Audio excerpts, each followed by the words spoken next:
talkSPORT Sports Update, powered by the Nissan Van Range.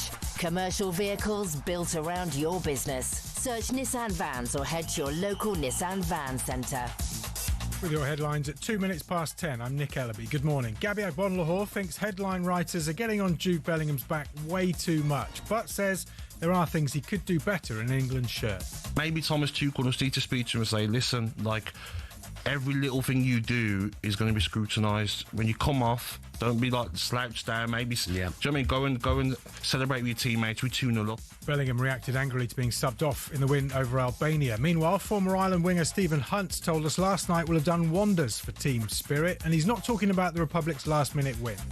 The young generation of Irish players don't go out anymore, so for them to have a moment and celebrate success like they did last night, apparently. I've seen some videos on social media. It's good for them, it brings them together. Ireland are into the World Cup playoffs thanks to Troy Parrott's hat-trick heroics in Hungary. Now, we're told Middlesbrough are trying to hijack Swansea's move to appoint Kim Hellberg as their new manager. Borough have had talks with Hellberg and Raphael Wicki this weekend about replacing Rob Edwards. New world number one Luke Littler says he and Luke Humphreys are now in a league of their own. Littler beat Humphreys in the final of the Grand Slam of Darts, and the Nuke says it'll be another great occasion if they meet at Ali Pali in January. And we're told retirement beckons for Chris Eubank Jr, who lost his rematch with Conor Benn. Here's talkSPORT's boxing expert Gareth A. Davis. He was listless right from the start, had no snap, had no power, and you can't take anything away from Conor Benn, who was an A+ on the night.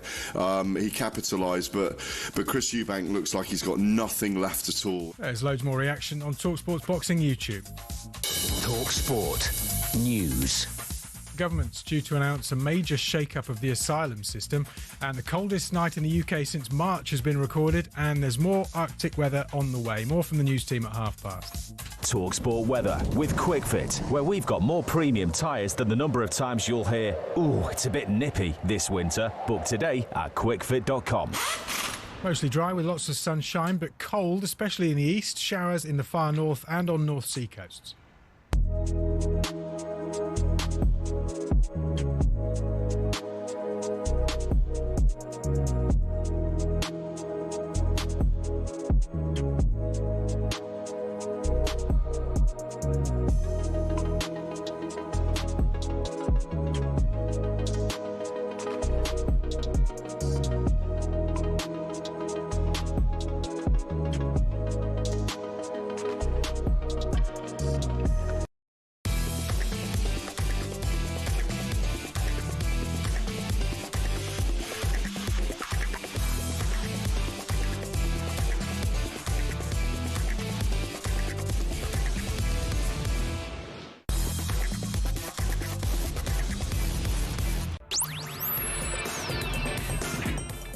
Good morning, everybody. You're listening to Jim White, Simon Jordan and Martin Keown, and we are live on talkSPORT. So England make it 8 wins from 8 with 22 goals scored and none conceded in World Cup qualification. Marking a great start, of course, for Thomas Tuchel. Publicly calling out players' behaviour, nibbling at fans regarding atmosphere is all very un-Southgate-like. Meantime, Conor Benn comfortably beat Chris Eubank Jr in the rematch, winning via unanimous decision. After the slugfest of the first fight, where did this one-sided Benn dominance come from? Also today, did Sky Sports drop the ball with their Halo TikTok channel? 2 years out from the Rugby World Cup, is there something special brewing for England? And has it become a win or bust night for the Scots and the Welsh tomorrow? It's Jim White, Simon Jordan, Martin Keown, and we're all live on talkSPORT. 100% engagement. Jim White and Simon Jordan on talkSPORT. It's been a tough weekend being Scottish, I have to say. A tough weekend. I thoroughly expected to get some hostile, cheeky texts from your good self, Simon, but you're above that. So, I watch Greece-Scotland, Martin, and I'm thinking, come on, get in about these. This could be good. What did you think pre-match, Martin? Did you think Scotland, go on, you can beat them. You can beat them. I thought it was there for the taking. Yeah. It was a very bizarre affair, wasn't it? With Denmark, going ahead, then going behind in the other game. 3-0 down Scotland became, and it just looked... Couldn't believe it. The team weren't working together. The front players were pressing, the back players were so deep. They seemed that the two central defenders for Scotland seemed frightened of the ball. If I'm absolutely being honest, the occasion seemed too big. And then suddenly at 3-0, they transformed into a team that thought they could win the game. And it was a good watch. They could have won it 5-3. But anyway, they got 2 back and that was the end of it. So now Scotland being Scotland are in line to win the group if they can beat Denmark at Hampden tomorrow night. And then I thought, the rugby. Well, they'll redeem themselves with the rugby. 21-0 up and cruising. Scotland 24, Argentina 33. I mean, I have to say, Simon, it's been. I want to thank you for not getting on my back last night. I thought you might, in true Edward Longshanks fashion, but you didn't. You resisted the temptation because you're above that. Well, it's like pouring salt on a slug, isn't it? It's an exercise in futility. There's no need for it. It's easily done, isn't it? It doesn't surprise me. But I was very disappointed to see those results over the weekend. I'll bet you were. And when I was looking at the screen on Saturday night watching the boxing, which I did watch, and seeing Sir Rod Stewart CBE sitting there in front of the road, making sure everyone was looking at him, I was thinking, must be a terrible day to be a Scot. Yes, it wasn't the best. It wasn't the best. Good day to be English, though. I'm delighted beating for New you. Zealand. Yeah. And Irish. What about the centre forward for Ireland? Troy Parrott. Fantastic. Take a bow. Fantastic. Take a bow. That was magnificent. So Ireland in the playoffs. Wales hope to get in the playoffs. Scotland can win the group. And you boys are cruising. I have to say, the irreplaceable, unstoppable Harry Kane, is he getting better with age, do you think, Martin? Oh, he's quite magnificent. I think, what are we now? 400 club goals, 78 goals for his country. Quite magnificent. Gets on the end of a really good cross from Rashford. That was quite an interesting look, seeing Rashford on the pitch at the end, Saka, and Kane down the middle. It looks as if we're not going to really go with a kind of like a backup striker. Lots of talk of Foden being a false 9, but surely he's going to take another striker along to this World Cup squad. But no, England, really strong again. I've got to say, his 77th, 78th goals for his country, and they beat Albania. The guy's a phenomenon, I have to say, Simon. And I've met him on a number of occasions. Harry Kane is always the same when you meet him. Brilliant on the pitch and extremely dignified off it. Yeah, I mean, we have to take into consideration some of the opposition we're playing against. This time last year, a little bit earlier than this time last year, and in the tournament of last year, people were talking about Harry Kane being done and not being able to press, and the team being set up in a certain way that was set up around Harry Kane, and it wasn't working. So it's interesting how the year turns. He's playing in the best team in Germany that own the German league and have won it 12 times out of the last 13. So you'd expect him to score goals in the Bundesliga, and we're playing against opposition that you would imagine opportunities are going to present themselves. That being said, his goal-scoring record over the entirety of his career, whoever he's played for, has been at the very top end. Yeah. He's a top player. But also Simon, the way that he's now captaining the team. So I think they've qualified quite comfortably, and he said to the group, no, it's disappointing when we've qualified in the past, people don't turn up to the squads. I want everybody here. It's about behaviour. It seems like it's a collective with the manager. A lot of people talking about the manager and Bellingham and coming off the bench, and it's about behaviour and he wants certain standards. But I think the captain is setting the standard as well, both on the pitch and I want to be in these squads. You got to want to turn up, glad guys. You touched on that because Jude, not for the first time, is a talking point, and it's not really for the right reasons. He's an absolute Rolls Royce of a player. I love watching Bellingham, but Tuchel made his displeasure clear with Jude's frustrated reaction to being substituted. He didn't look happy when he realised he was about to be replaced by Morgan Rogers in the 84th minute, and post-match, Tuchel jumped on that. That's a decision, and he has to accept the decision. There are players. His friend is waiting on the sideline, so you need to accept it, respect it. You need to accept it. You need to respect it. He's right. He's right, isn't he, Martin? Well, I think what he's going to do, he's going to manage this group of players, and everyone's going to get treated exactly the same. And he may well have identified one or two players and thought, okay, I need to kind of show tough love to these players because, I'm all into this loving the players. And one or two players, even again now, it looks like he wasn't happy, Bellingham going off the pitch. It's like, okay, fella, are you learning when you work with me? I don't want these public displays. This is how we behave. And it's just I don't mind the player. Sometimes players of that calibre act in a slightly different way. But this manager's obviously electing to manage them in the only way he can, and he knows best. I think Spencer's another one, the fullback who didn't feature in any of these games. I think maybe he's messaging him in a slightly different way because of the Thomas Frank situation. Maybe he's not happy with him on the bench in everyone's ear, doesn't look focused, doesn't look concentrated. So he hasn't featured in the last 2 games. He's got immense talent, but this manager is saying, hold on, behaviour just needs to be adjusted. I can afford to do this, by the way, because we're qualifying for tournaments quite comfortably. I like what he's doing, Martin. I mean, Simon, after Tottenham lost 1-0 at home to Chelsea, Spence and Mickey van der Ven, you remember, walked past Thomas Frank. He told them to go out and acknowledge the home crowd at the end of the match. Tuchel revealed pre-match he spoke to Jed Spence to remind him of his responsibilities, even though this was something that happened at club level. I must admit, Tuchel surprises me but impresses me when he does this. He says, I didn't like it because the players know they're not only national players when they are 10 days in camp. They are always national players. And the standard of behaviour is always important. In other words, listen, you lot, you represent England all the time. Well, that's why they brought Thomas Tuchel in. I mean, I wonder if Thomas Tuchel volunteered the observation about Jude Bellingham, or it was a question fired at him, which then got the solicited response. Because players, I don't know whether they're supposed to be jumping up and down with spinning bone ties and grinning from ear to ear when they get substituted. I know that Jude is a little bit on the histrionic side, but I suspect that Thomas Tuchel might not have volunteered that particular... he was asked it. Yeah, he was asked it. So ultimately he has to answer it then. And the question is, why? How does he answer it, and what is the best way to answer it? I think he answers it in the way that he's not there. He's not there to win a popularity contest, Thomas Tuchel. You know, he believes in the old mantra, there's 2 kinds of people as well, popular people and successful people. It's amazing how popular you become when you're successful, right? So he will have this team operating at a very high level, expecting to, 4 or 5 months ago, people were beginning to worry about what the team looked like. All of a sudden, it's fallen into place. People like Jed Spence are bit players at this moment in time and are lucky to be in the England side and it's a good thing that he pays attention to what they're doing because that's his job. You know, too often we see England managers seemingly not visible around watching domestic games and not being across the detail and perhaps way they could have been. Sure, but when asked about Bellingham being subbed though, Simon, he could have said, look, I'm not going to get into that. But he didn't. He says he has to accept the decision. But that's my point. So the ultimate popularity contest that he's trying to win is winning football matches by setting standards for the players. He's bigger than the players in the dressing room.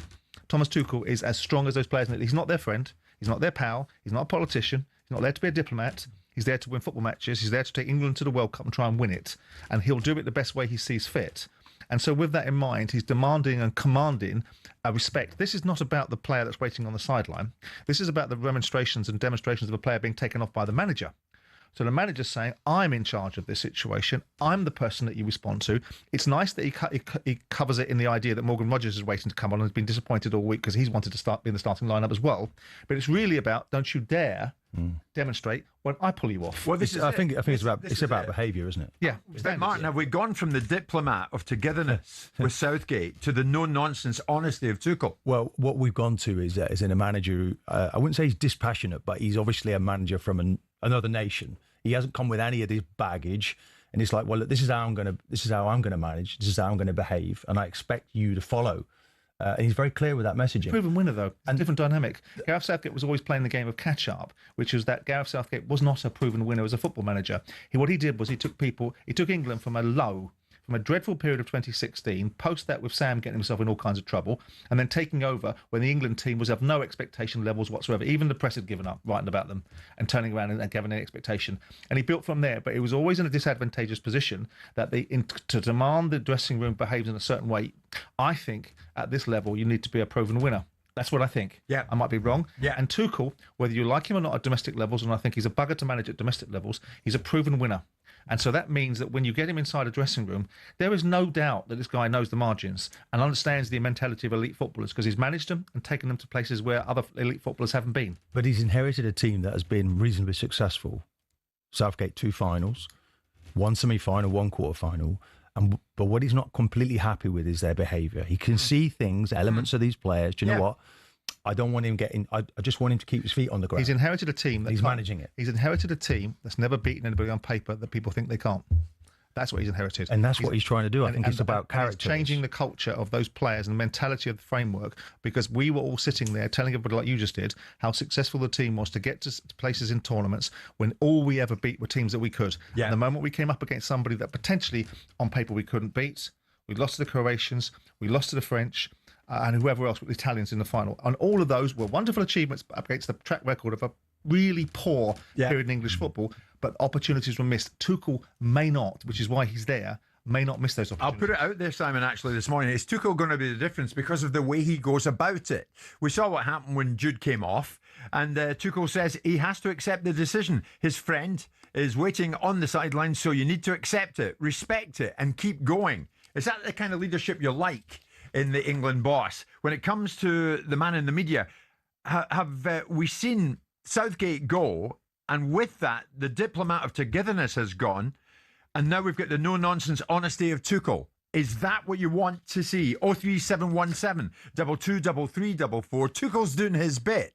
Is it going to lead you to a World Cup final and possibly the trophy itself next summer? 03717 223344 81089.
Now then, the latest episode of the talkSPORT Daily Podcast available now.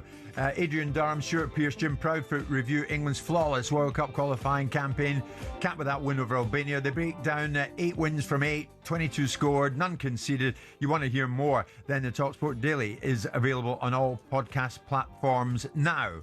It is Monday morning. Monday, November the 17th, as we begin to veer towards domestic football returning, the Premier League returning this weekend. Before that, can Scotland beat Denmark tomorrow night? Well, let's hope they can. We'll do much more on that come the time.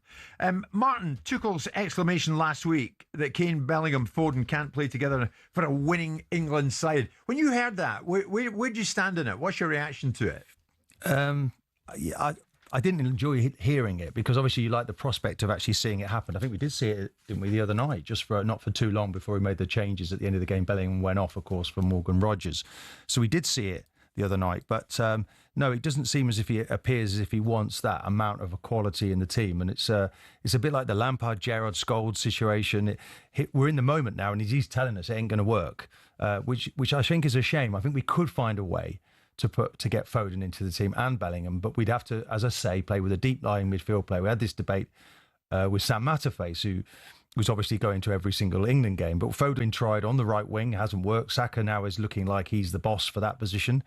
It's a shame, but he's a manager who wants balance, and it's not necessarily about the best 11, the quality 11. It's about the best balanced team that can go and win something for England. Anderson is showing that in midfield. Well, of course, they all started, Keown, Bellingham, Foden. They all started together for Southgate in last summer's Euros final. But we know what happened there. The Spanish ended up winning it. This was Keown on playing alongside Bellingham and Foden, or maybe not. I think what you will learn with the boss, he will do what he feels right in the moment. You know, of course he's going to say things, and sometimes it might not be exactly accurate. But he saw today that he thought Phil and Jude could kind of make an impact. There's kind of 2 8-10s, and that's exactly what happened. You're talking about 2 fantastic players, amazing work rate. Looked really sharp in the camp so far. So I think. Basically, don't take his word for anything. Anything's possible, but I think it made a difference today. Phil come on, got into the tight areas, switched the play, and then obviously we got the 2 goals. So, overall we can be happy. Simon, you're never afraid to say what you mean on any matter, and that's why we love you. But here's the thing. Again, even this early, in the first half hour of the show, you've stressed that Southgate got England into a certain situation, and in your view, and in many other people's views, they couldn't beat a team that they weren't expected to beat. They didn't, did they? They didn't. Do you recognise now in Tuchel's England, this is about to change?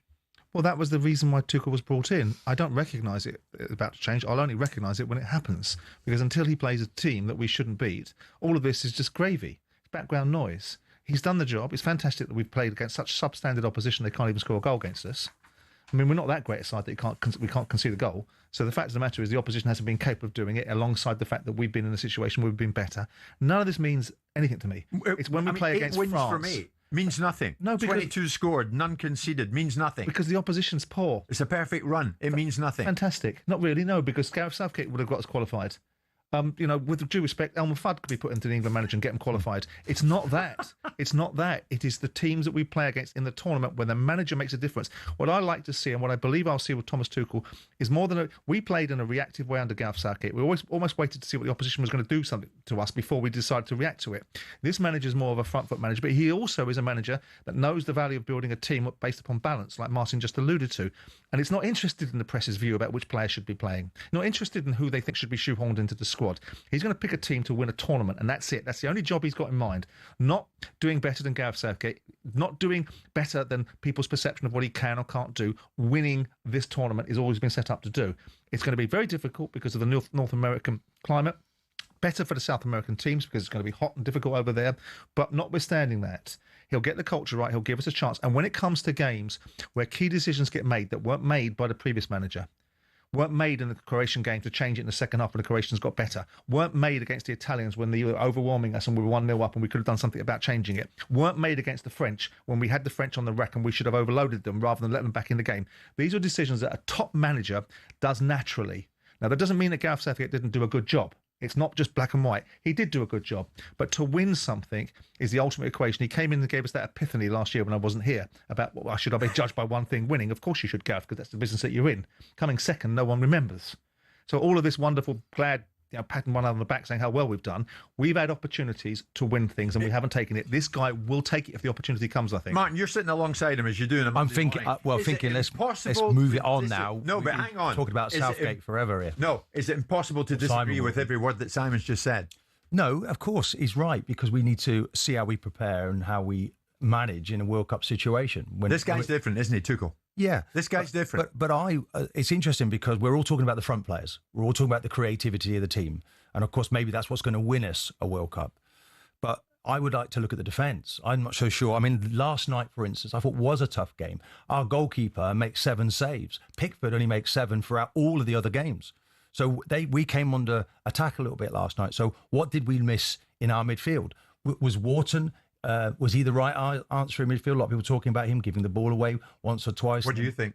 I don't see that any of those players are going to jump in ahead of Anderson and Rice right now. I think Rice and Anderson look as if Anderson's really played his way. But do you feel confident that, as Simon says, whereas Southgate couldn't, Tuchel just might take you into a position that you beat an opponent you're not expecting he has to beat the pedigree on the huge stage. He has the pedigree to do that. He's a proven winner. He can play lots of different systems. At Chelsea was playing a back 5, Jim, where he never really went away from that at any point. So I think he's very astute tactically. He's going to have to make big decisions in matches. It's that in-game decisions is what's going to set you apart, and it's all in front of us. We have the basis. I think the rest of the world, rest of Europe, we're looking at it and saying, do you know what? If England can work out how to play this group of players together, they can go a long way in this tournament. Okay, a lot to get through this morning. International week, yes, and so many stories out of this particular international spell. Of course, not just in the world of football. Rory had another phenomenal time of it in the sunshine and winning another great tournament. In the meantime, what did go on at the Tottenham Hotspur Stadium when Benn absolutely unanimously outpointed Chris Eubank Jr.? What was up with Eubank Jr.? So many questions to be asked there. And Spencer Oliver will join us live.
Abiag Bonlahor reckons headline writers are getting on Jude Bellingham's back way too much.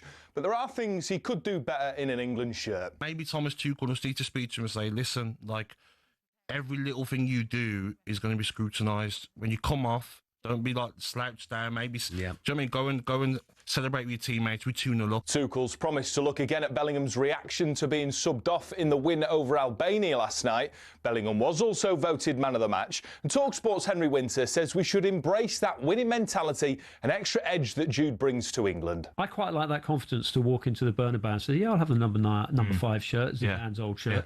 I like that. And I've been to so many tournaments with England where, as you rightly say, they've lacked that slight bit of personality, that individual who is going to seize a game, that almost like that Gaza element. Meanwhile, in a tearful post-match interview over in Budapest, Troy Parrott says this is why we love football, because things like this can happen.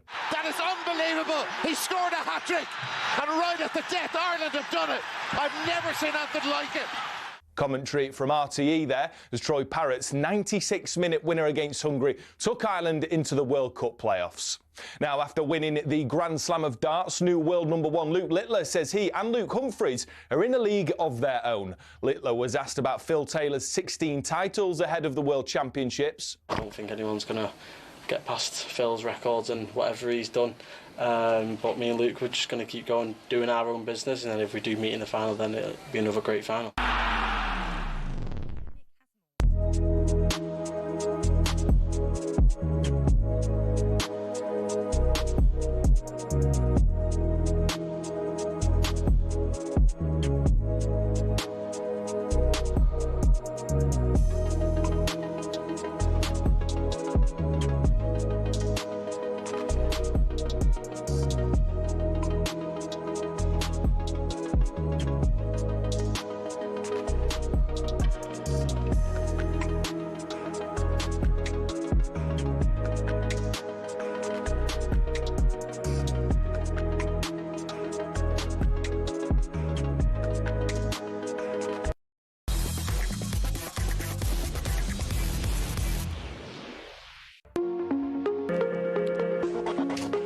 Good morning. Did you think it is Jim White? Excuse me, we're on air actually. You see that red light by the microphone? We're live this Monday morning. It's Jim White, Simon Jordan, and Martin Keown live on talkSPORT. Monday, November the 17th. 3 has become 4 because Spencer Oliver joins us live, and that means one thing: we're going to talk about that event in that stadium, the Tottenham Hotspur Stadium, on Saturday night. Conor Benn and Chris Eubank Jr. did it all again. Eubank Jr. had won the first fight back in April. This was the rematch. And if Benn won that, would we be seeing a trilogy? All sorts of questions were being asked going into this. We have all sorts of answers now, unequivocally, this Monday morning. Nigel Benn watched on as Conor, his son, did the job and beat Eubank Jr. comfortably. After the slugfest of the first fight, where did this one-sided Benn dominance come from? This was Conor post-fight. I think for me it was a matter of, when I said I beat myself that night, I really did feel like I beat myself. It wasn't the strategy, it wasn't the game plan. My head wasn't in the right place to fight. You know, they say a strong mind can carry a weak body, but a strong body can't carry a weak mind. And I looked strong. I looked very strong, but I was still broken. I had to fight for many reasons, for financial reasons, to be active, to give the public the fight. The public wouldn't have accepted any other fight, so I felt like I owed it to the public to have that fight. But was I ready? No, I can't say I was. But ultimately, I've gone in there and stayed disciplined and showed that I can box the bigger man without getting drawn into a fight, which is what he tried to do and which we very easily could have done. When I hurt him in the first or the second and I threw a haymaker, it very easily could have gone that way. But I just had to keep my emotions at bay and stay disciplined in there. So that was Conor Benn. Eubank Jr., of course, obviously addressed the media as well. And then get involved in this scenario, I've been to hell and back. What did that mean? He was pressed on that. As I said in that ring tonight, I've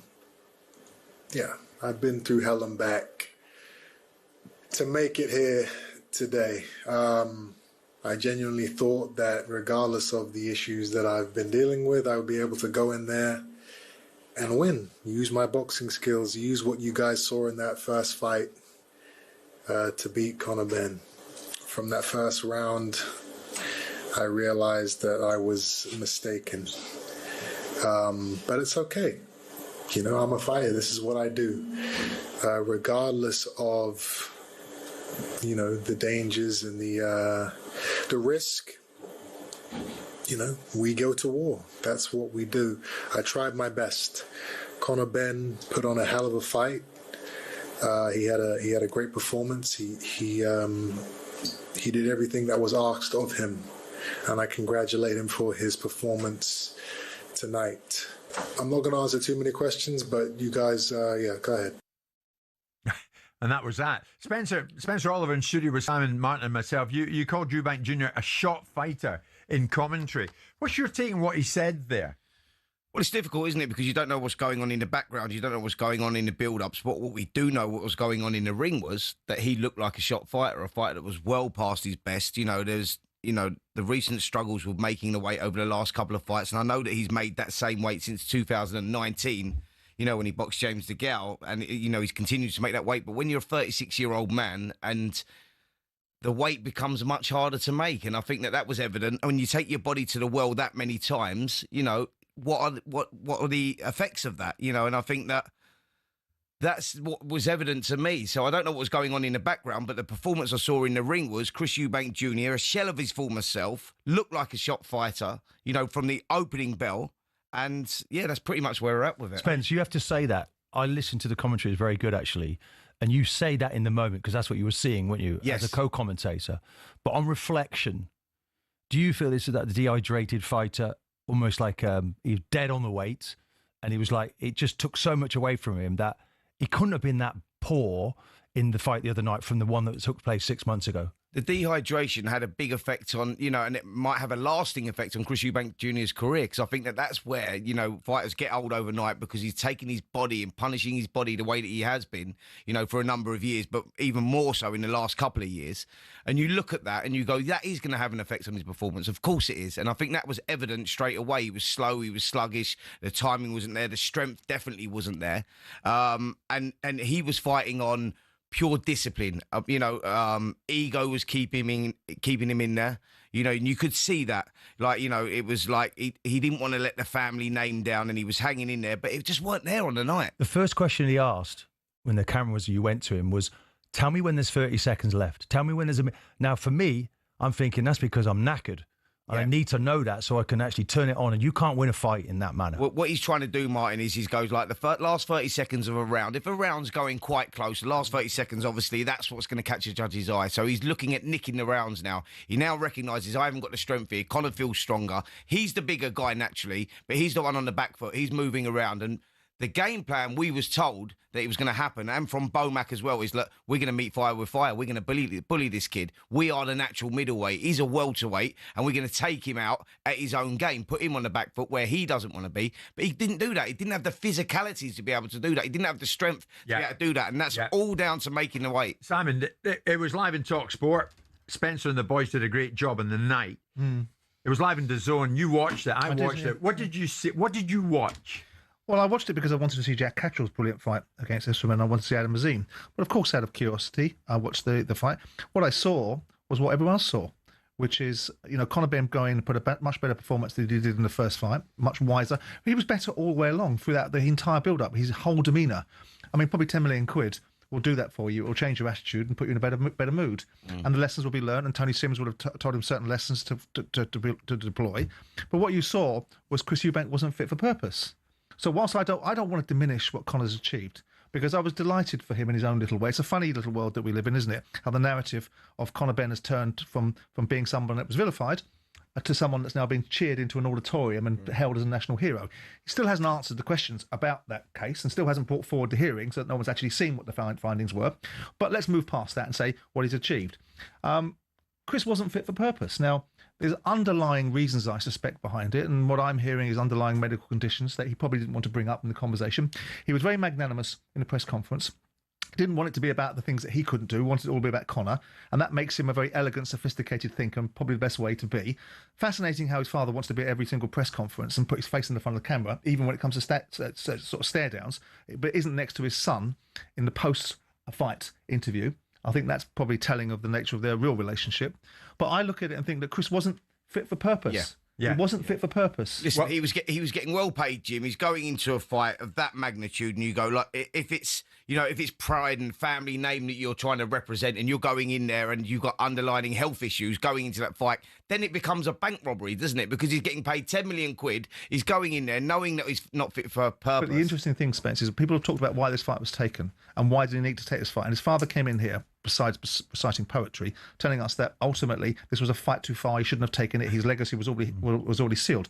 But they'd signed a 2-fight deal, and so he probably didn't have much choice than to take the second fight. And the second fight was part and parcel of a commercial proposition that if he wanted to break a contract, probably had consequences attached to it. Yeah. So he probably was dragged into that second fight to some extent, albeit the first fight he won. His father was right, though. His father was right that this was a fight too far. But not necessarily for the right reasons. And maybe, with all due respect, if his father spent more time focusing on what his kid really needs rather than what his father thinks he needs, that kid might be a bit further forward in life. But his dad was talking a lot about the dehydration, making the weight clauses and everything else, and then it has become evident. Has he made himself unwell? But Spence didn't even, but with due respect to that argument, he didn't even hydrate back up to the maximum level in the first fight. In the second fight, he did. In the second fight, he might have done, but in the first fight, where we were alluding to all the damage being done, he didn't hydrate back up to the 10-pound limit. So he couldn't have been that unhydrated, could he? It came down to a variety of people calling it for what they believed it to be. And he was a guest on this show pre-fight. I'm talking about Dave Allen, of course, Doncaster-based fighter. Dave Allen, speaking to yourself, Spencer, and others, just did not miss post-fight. Conor Benn, take nothing away from him. He got the job done. Well done, fair play. I can't take anything away from it. He lost to a faded Eubank, and then he just beat a shot to bits one. That don't make that. He's not 147. He's not 147 champion elect on the back of that. No, can he win a world title at 147 now, though? Maybe, but the champions aren't.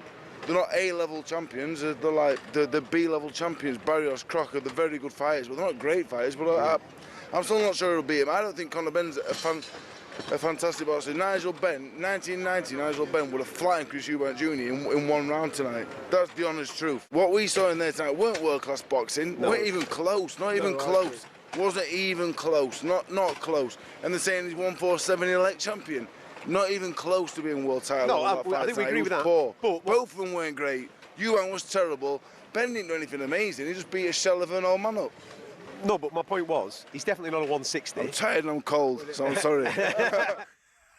I'm tired and I'm cold and I'm sorry. You weren't saying that when I bought you a pizza the other day, Big Dave. But he called it for what he believed it to be, Spencer. Yeah, he certainly did. Many people thought in the night, Dave Allen nailed that for what it was. Absolutely. That got an enormous reaction. Look, he's just being honest.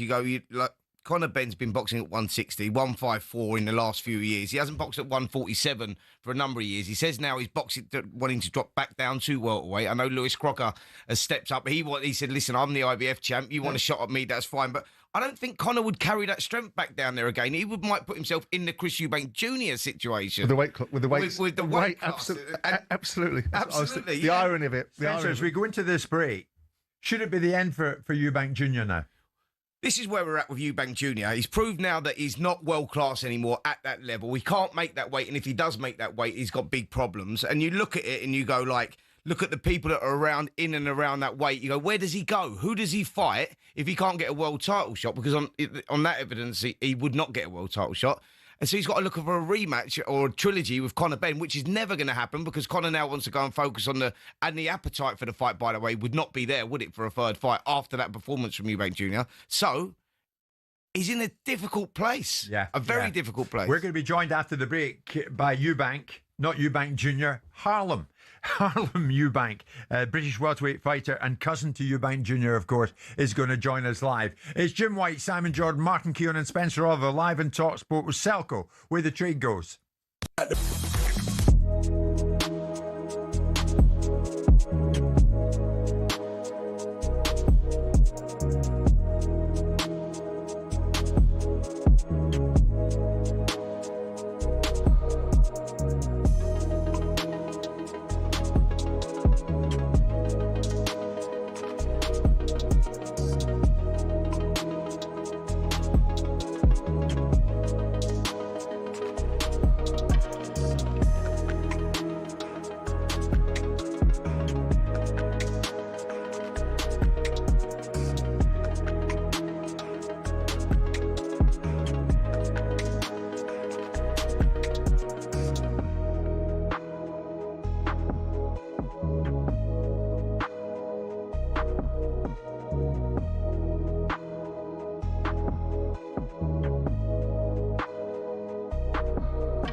It is Monday morning, Monday after the weekend before, and what a weekend when it comes to knockouts. England knocked out one of the biggest names in rugby union, the All Blacks. My God, what a performance that was. Phenomenal performance from England.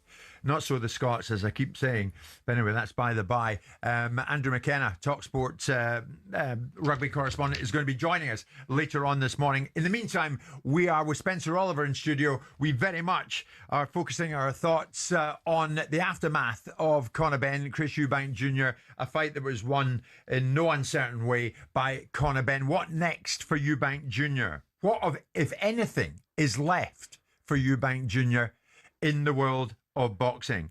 A Eubank, not Eubank Sr. and not Eubank Jr., but Harlem Eubank, cousin of Chris Jr., joins us live this morning. Harlem, good morning. Thanks so much for joining us. Give us your take on what happened in the ring on Saturday night. Hey, good morning. Wow, what a show. That was a great advert for British boxing. The showmanship, the production, the event was, it was amazing to see, and you have to give Conor his credit. He put on a great boxing performance to win the second fight. In that ring, though, Harlem, be honest with us. What happened to your cousin? I could see from round one, he had no energy. He had nothing. I'm proud of him for going 12 rounds, because you could see from round one he didn't have much to keep Conor off. And obviously he's had his own stuff going on, which he doesn't want to detail or talk too much about. He wants to give Conor the credit for a great boxing performance that he put on to win the second fight. So you have to give him the credit. But for both, I take my hat off to both of them for putting on such a great show. I know Spencer's going to come in, Harlem. You touched on it there. He had stuff going on. What? I mean, I'm not going to shine any light if he doesn't want to disclose, the struggles that he went through in camp. I'm not gonna detail any of that. Like I said, you have to give the credit to Conor for, changing it up and coming out on top the second time around. Were you aware of these struggles?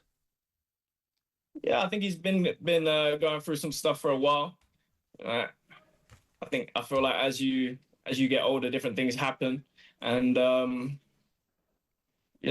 as fighters, everyone goes through different stuff in camp.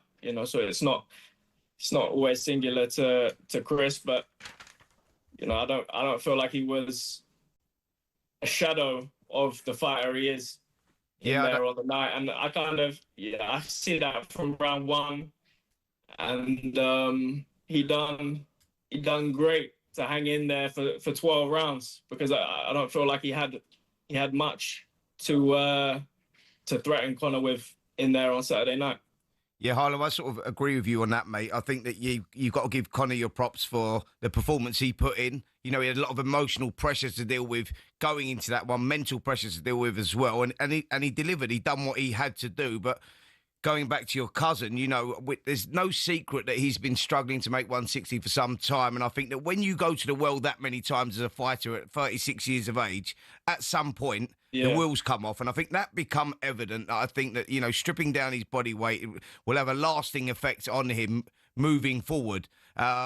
The performance from the opening bell, mate, Chris Eubank said that he was in the shape of his life. The training camp had been totally different this time. He come in a pound underweight as well, so you thought, we all started believing, this will be Chris back at his best. Last time he missed the weight, he got it totally wrong, and that would have affected his performance. But from the opening bell, mate, he just looked like a totally shot fighter, like a guy that you're looking at the way that he was moving, the balance, his legs, the punch power wasn't there. He was reaching in with his shots, and you go, it reminded me of when James DeGale boxed Chris Eubank Jr. when he come to the end of his career back in 2019. And you go, sometimes a fighter passes the baton. And I think that looked like the night when Chris Eubank Jr. was passing the baton. And I'm not sure what he's got left, mate.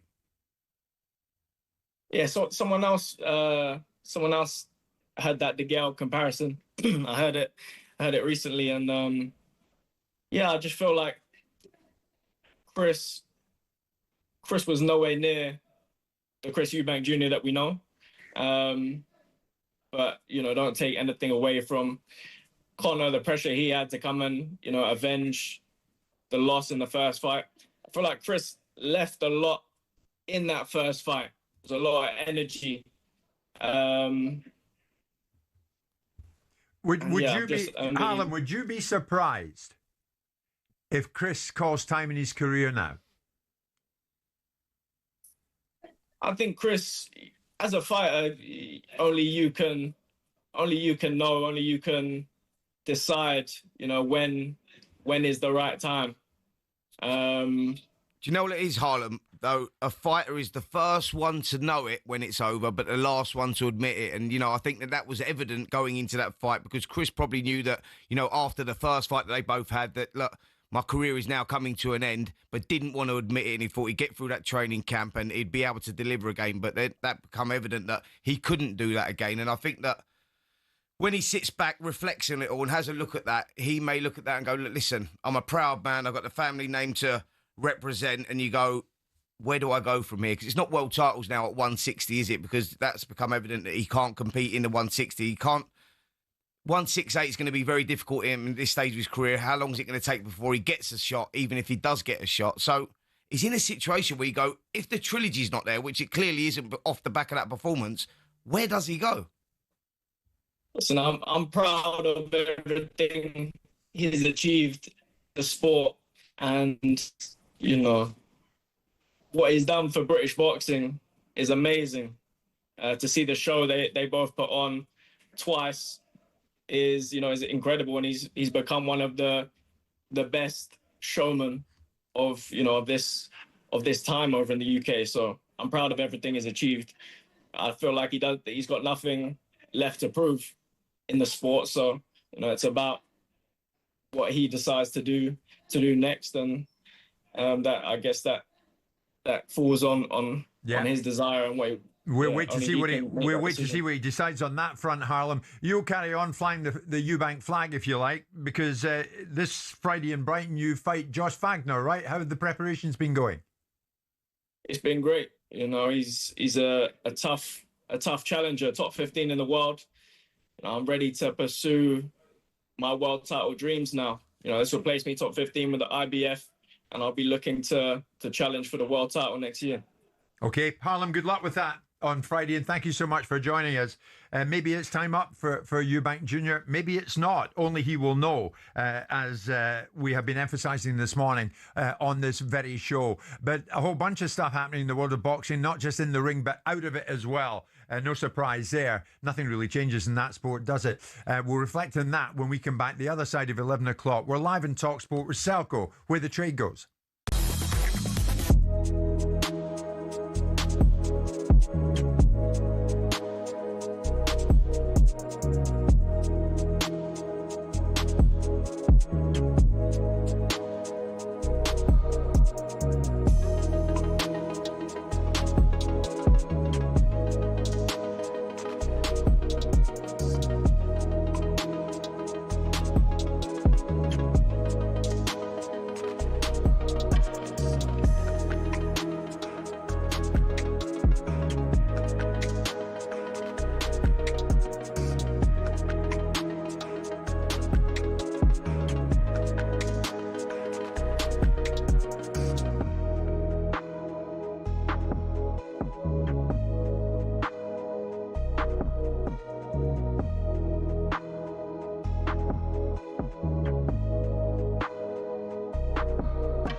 talkSPORT Sports Update, powered by the Nissan Van Range. Supporting van owners to get the job done. Search Nissan Vans or head to your local Nissan Van Centre.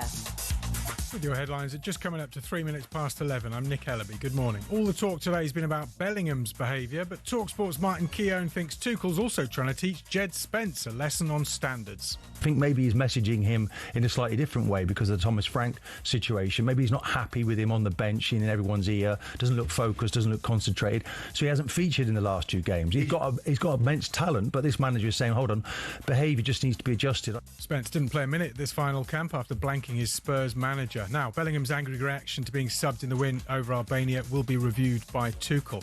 A last-minute win and a night out in Budapest will have really brought Ireland's players together, according to former Ireland winger Stephen Hunt, who also says Troy Parrott's move to AZ Alkmaar has worked wonders. I think he's found his feet in Holland. I think he's put the blinkers on in his personal life and got on with his job, and he's definitely now getting the rewards for that, and right now he's the number 1 striker. Ireland are into the World Cup playoffs thanks to Parrott's hat-trick heroics in Hungary. talkSPORT's boxing expert Gareth A. Davis thinks Chris Eubank Jr. should retire after defeat to Conor Benn in their rematch. Benn's now after a world title. England's rugby union side will have to travel more than 17,500 miles for next summer's Nations Championship. They'll go to South Africa and Argentina for the new competition. Ireland have a trip to New Zealand in July. And ahead of the Ashes, Scott Boland admits the Aussie bowlers are looking to target Joe Root. Obviously, England have got quite a few good batters that will be looking to do that too, but hopefully we can keep Joe Root and the guys through the middle order pretty quiet. The Perth tabloid had dubbed Root Average Joe ahead of the first test on Friday. For all your Ashes content, subscribe to the talkSPORT Cricket YouTube channel and the following on podcast feed. talkSPORT News.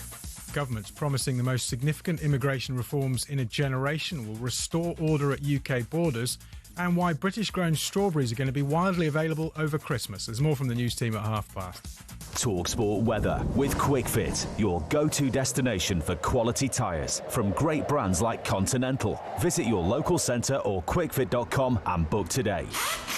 Mostly dry with lots of sunshine, but cold, especially in the east. Showers in the far north and on North Sea coasts.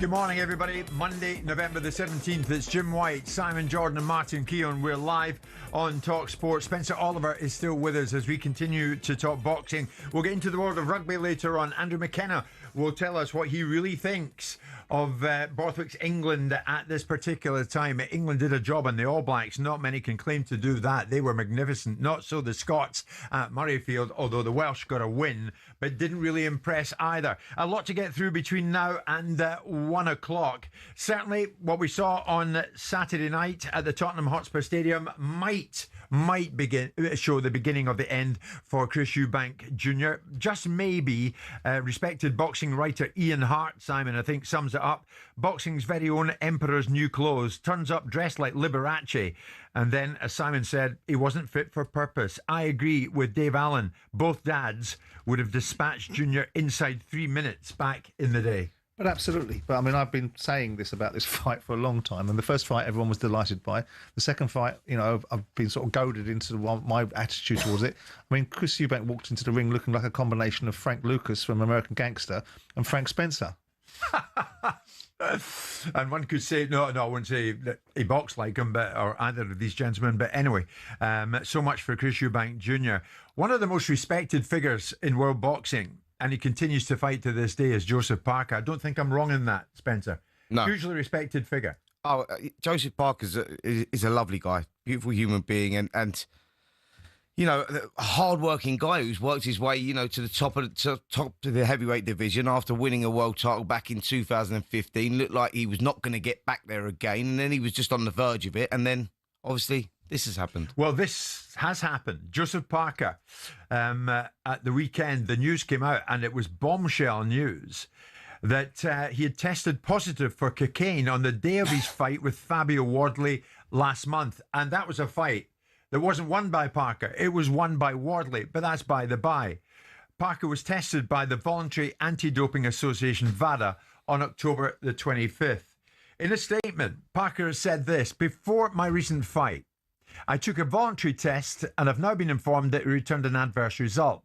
This came as a real surprise to me. I did not take any prohibited substance.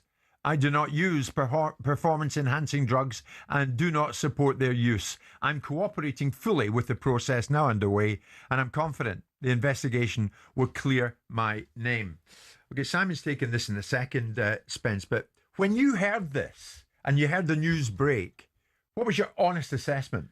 I was blown away. You know, I think that WADA's been at the centre of controversy in recent times, especially with the Conor Benn stuff and whatnot, and you go, right, so when was this test taken, right? So if it was it taken in the week of the fight? If so, how would Joseph Parker be doing cocaine in the week of the fight? It's not performance enhancing. If anything, it's going to massively affect his performance getting into the ring. And why would you do it? That just seems absurd, like insane. Like, knowing Joseph Parker as the person that we do, he's a clean living, really good guy who's now sort of like thrown this spanner in the works with failing this drug test for cocaine. And you just go like, or was this test done in prior to the fight, in the build-up through fight week, and it's only just come to evidence, and it, you know, only come to light. And if that's the case, on the day of the fight, the test was done on the day of the fight. Day of the fight. So the test was done on the day of the fight. Then that is absolutely absurd, because that means that if the test is true and the B sample comes back the way that it does, that Joseph Parker has done cocaine on the week of the fight, that would be, because it would have been out of his system before that. So it's just absolutely absurd. Simon, I mean, Parker could receive the 2-year ban. He could also be suspended for as little as 3 months, depending on the circumstances. He could also do 4 years, like Liam Cameron struggled with. I mean, this is a triple whammy for Joseph. He fought a fight that he didn't have to fight in a way that he shouldn't have fought, and has now popped for cocaine. So he's had a triple whammy. But his solution is very simple: just hire the same representation that Conor Benn hired. See how long you get banned. I mean, you still, to this day, say there are questions remain to be answered by Benn and his team, regardless of what happened with him. Of course there has to be. I mean, I'm very much like Conor. I like him as a boy. I'm very pleased for him to have won that fight on Saturday. And I really like Nigel. But as I said to Nigel in the studio, I'm not saying something snide that I didn't say in the studio. I'm looking forward to the compensation claims that Conor must be bringing against all the authorities for the wrongful allegations that were brought against him, because I'm assuming they're coming. Because ultimately, we know that the findings of the hearing were Conor's gift to put into the public domain. Mm-hmm. It was said that they weren't, but they were. Conor can bring in findings of the reasons why he was supposedly cleared. He hasn't chosen to do that, and I'd be curious to see if he does choose to start suing people for the the unfair allegations and the loss of earnings and the revenue that he lost for 2 years and the reputational damage that he got. Now with Joseph Parker, I mean, it's not.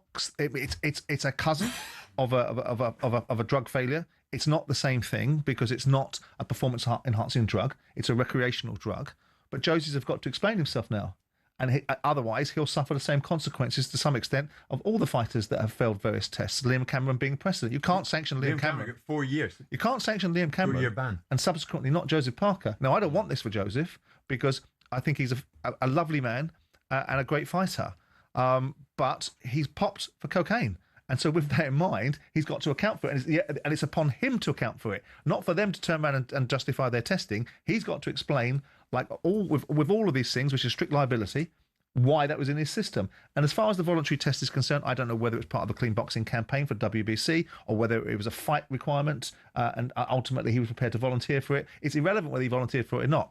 He's popped for cocaine, so he's going to have to account for it. It's for the WBC. It's the WBC program. Clean boxing campaign. Yeah, absolutely. And that's the result of being in the top 15. You have to do it. So you have to do it, and as opposed to voluntary. So I know what we can say though, Simon, is that Parker has owned the positive drug test announcement, in as much as he was very swift to put out a statement. Aren't they all? And very swift to say, not me. But have we ever seen a fighter at any given time, at any point, ever turn around and say, fair cop, Gov, you got me? Yeah. So ultimately, you expect every single fighter, whether it's been Dillian White in the past, or it's been Tyson Fury, or it's been Canelo Alvarez, or Billy Joe Saunders, whoever's failed a drugs test for whatever reason has come straight over the gate saying, not me, Gov. I didn't do this. Absolutely, I'm a clean fighter. And then upon that, you have to start looking into the mechanics behind it and seeing if there's a reason. And I hope that there is a reason for him. And in the same way that I hope there was a reason for Conor. Despite the remonstrations of Nigel at the time and Conor and people in the media, there was no desire to see Conor Benn fail drugs test. There was only a desire to say, hopefully he can clear it up. You have the same way with Joseph Parker. You have to give the guys the opportunity, Simon, because some fighters have cleared their name. Some fighters have proved their innocence. So you have to give Joseph Parker that you know. And some people have come up with the wonderful solution that they ate wild boar. It's massively disappointing though for boxing, isn't it? And its credibility. We had Fabio and Wardley and Joseph in here. They seem like two great guys. You know, but if this is right, if you know this is happening behind the scenes, it's really disappointing. Is it? They're role models. Is it any more? I mean, we talk about massively. Be careful how we besmirch professional sportsmen. So was football, and people missed drugs tests. High-profile footballers didn't even take drugs tests in football. Didn't want to take them and evaded them. So let's not drag the sport into disrepute, because ultimately the sport's doing its job. If an individual fighter has made a decision in his social life to do something arguably that people suggest is not right and illegal, then that's a consequence that he has to face. But we don't have to drag the sport into it, because football has had these situations in the past as well. Yeah. Can you differentiate, though, Simon, between performance-enhancing and recreational when it comes to the punishment? That punishment is a long way down the line here, if indeed the reasons why Spencer and I will differentiate is because this is not a drug designed to inflict damage upon someone else. Yeah. This drug ultimately inflicts damages upon you. You might be able to speak quicker for 20 minutes once you've taken it, but after that, it's going to be quite debilitating. So the reality of it is, if you take a PED, you are going into a combat sport where you are going to wreak havoc on your opponent if you're physically stronger and enhance it in an opportunity. This is not going to do that. Now, I don't want to be a hypocrite and say you shouldn't be consequence, because the rules are the rules, but it doesn't have the same sting in the tail, and so shouldn't have the same vim and vigour for us too, in the same way that we'd take it for anybody else that failed a drugs test. Listen, I think we're in a sport where, you know, people get seriously injured and people die. So when you're taking PEDs, then obviously that is a huge problem, because you're effectively, you know, going in there to hurt someone that could have serious consequences. When you're taking recreational drugs, which Joseph Parker has failed for here, you go, the only person that's going to hurt is him and his performance. So you sort of got to, you know, you got to understand where it's at when you're looking at the sort of punishments, and you look then talking about, if he can't prove his innocence, then you're talking about rehab and moving on and sort of cleaning yourself up, as opposed to... I mean, Simon rightly says, Liam Cameron, the boxer, fought Ben Whittaker, of course, back in 2019. He was found guilty 4 years. If the same is applied to Parker, Spencer, he'd be 37 before he could come back. But also, his 4 years of inactivity at this stage of his career, he's been around, like I said to you, he was world champion back in 2014, 2015 when he beat Andy Ruiz Jr. He's been around a long time. Although he's a young guy, there's a lot of miles on the clock.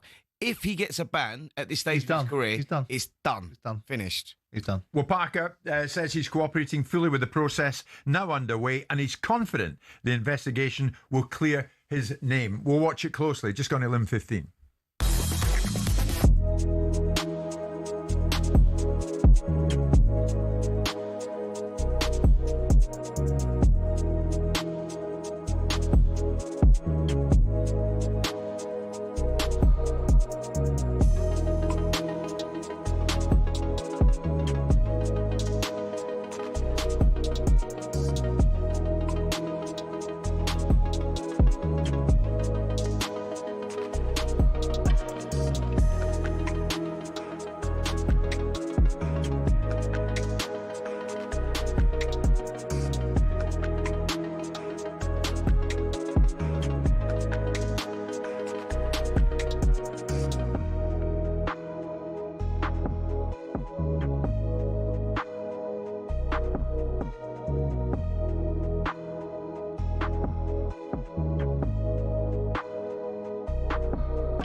Get in the bin! On talkSPORT with Keep Britain Tidy. No ifs, no buts. If you smoke, bin your butts. Monday morning, Jim White, Simon Jordan, Martin Keown. We're live in talkSPORT, live on your TV as well. Whatever you want to watch us, you can find us. Android, Google TV, even Prime Video. Wherever you want to watch the show, you can watch it. We haven't done this feature for a while in conjunction with Keep Britain Tidy. We're going to take a look at a particular topic and we'll work out whether or not it merits being put in the bin or whether it doesn't.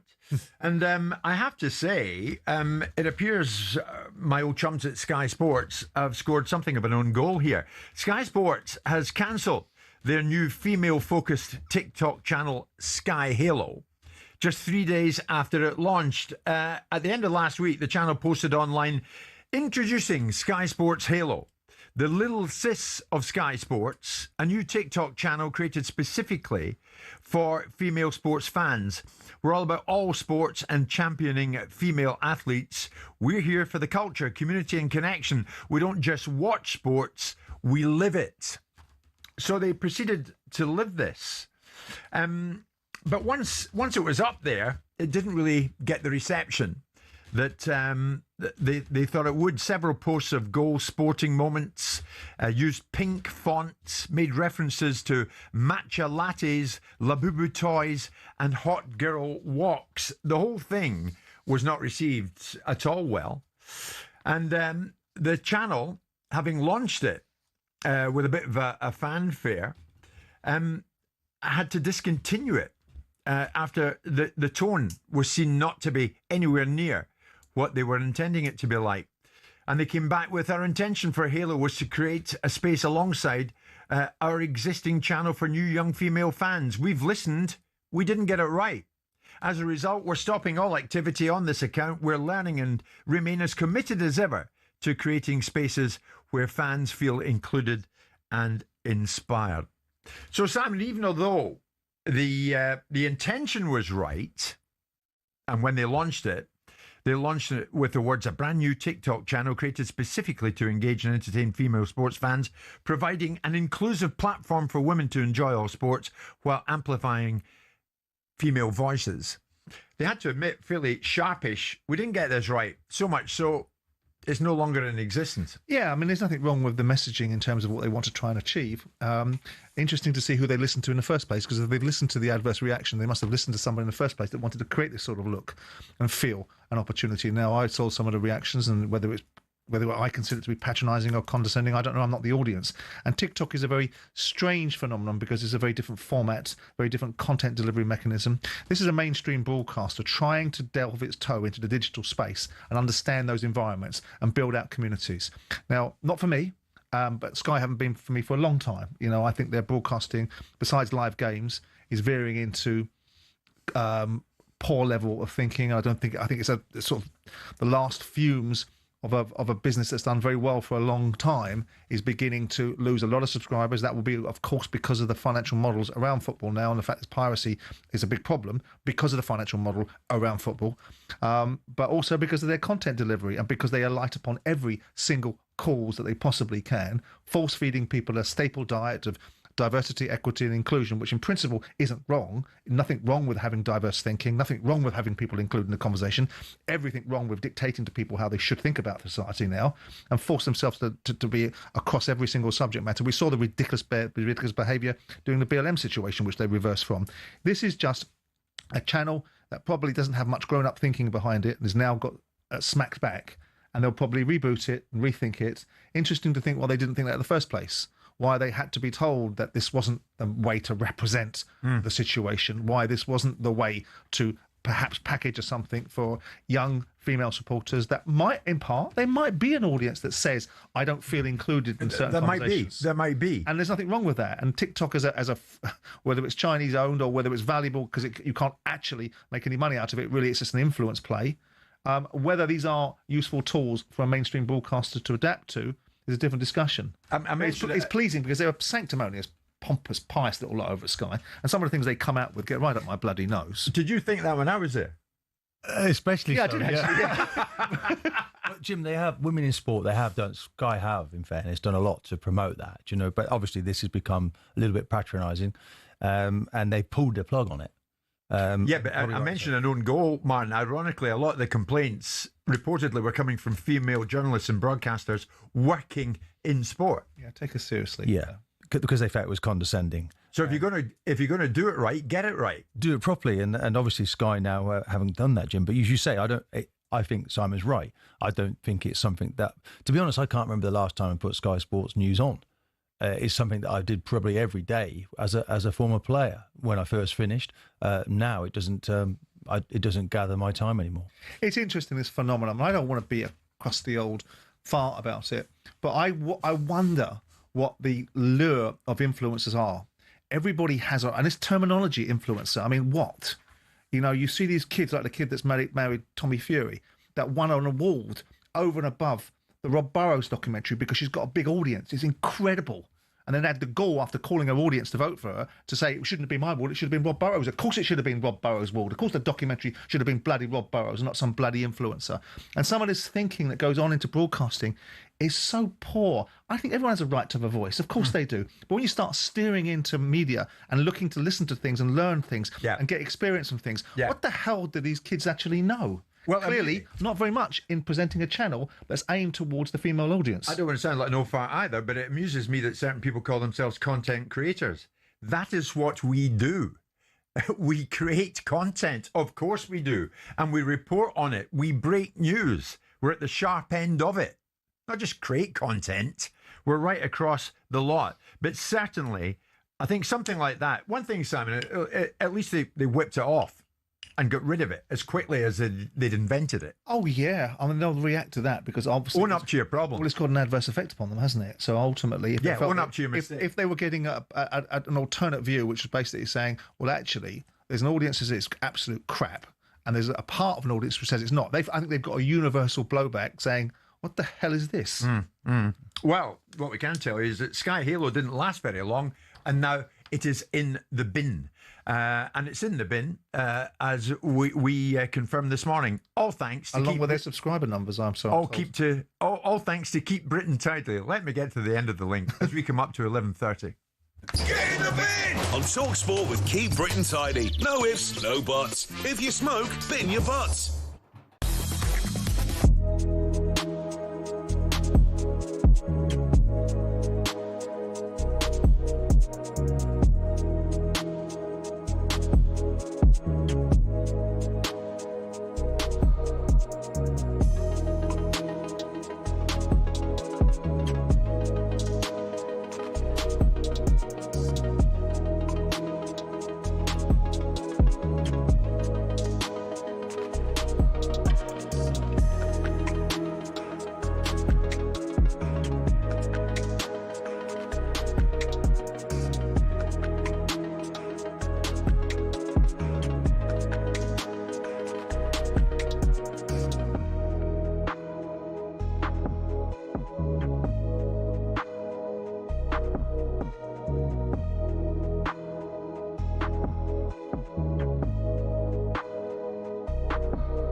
Bonlahor reckons headline writers are getting on Jude Bellingham's back way too much.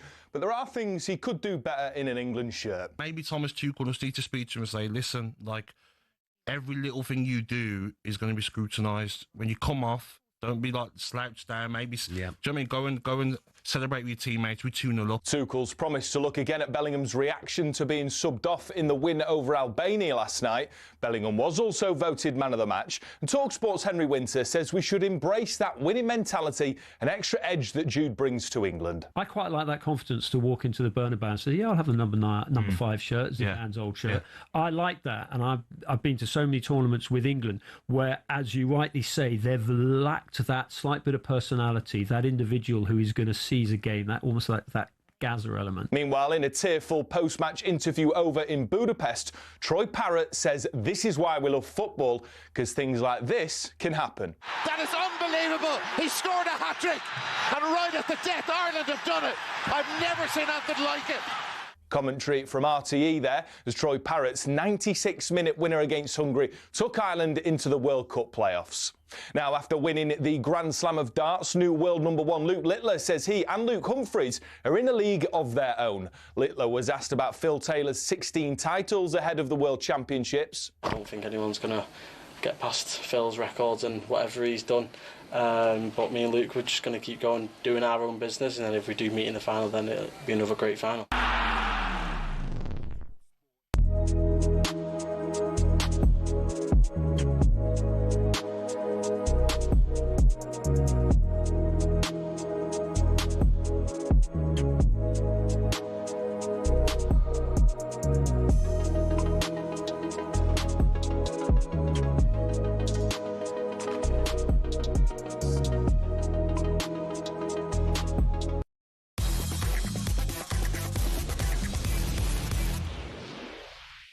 It's showtime on talkSPORT with BetMGM. Making every game an occasion with tools to help you stay safe. Visit betmgm.co.uk or download the app. 18 plus gambleaware.org. It is just after 11:30, which usually means we speak to our friends at BetMGM. However, this week is Safer Gambling Week here in the UK. A cross-industry initiative to promote safer gambling in the United Kingdom and Ireland. BetMGM has therefore chosen not to use this time throughout the week to promote their odds and markets, and have instead encouraged us to raise awareness of safer gambling. BetMGM are committed to providing an online gambling experience which is safe and enjoyable for all their players, and understand the majority of online gamblers do so for fun, know their limits and gamble responsibly. But they also recognise there are some players who struggle to control their gambling. If this applies to you or someone that you know, there are tools available to you, from setting deposit limits and taking timeouts to full self-exclusion and blocking gambling payments with your bank. If you would like more information on safer gambling, and remember this is coming from BetMGM, please visit betmgm.co.uk/safergambling or the Safer Gambling Week website at safergamblinguk.org. You can also call the UK's National Gambling Helpline on 0808 8020 133. It's all thanks to BetMGM. 18 plus. BeGambleAware.org. It's showtime on talkSPORT with BetMGM. Making every game an occasion with tools to help you stay safe. Visit betmgm.co.uk or download the app. 18 plus gambleaware.org.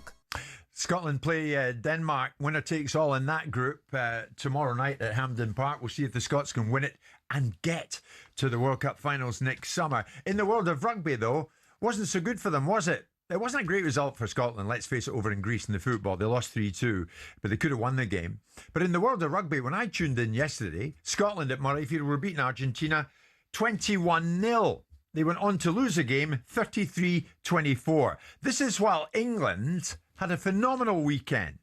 England came from 12-0 down to beat the mighty All Blacks 33-19 in the Autumn Internationals at Twickenham. It was only England's third win against the All Blacks in 19 attempts since way back in 2003. Andrew McKenna is talkSPORT's rugby reporter and commentator, that and a whole lot more.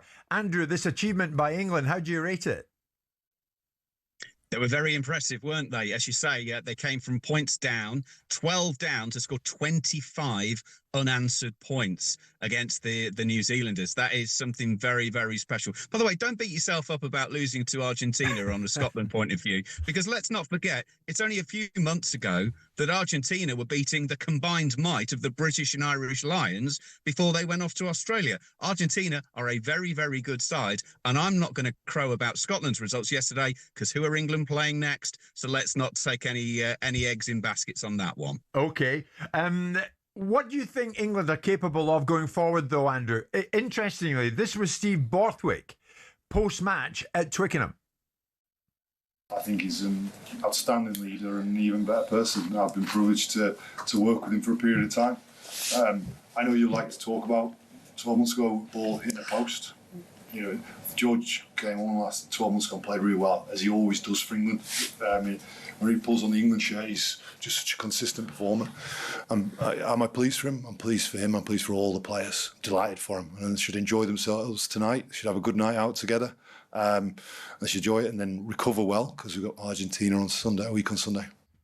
Andrew, that was Borthwick speaking about specifically about George Ford. What have they got in this lad, Ford?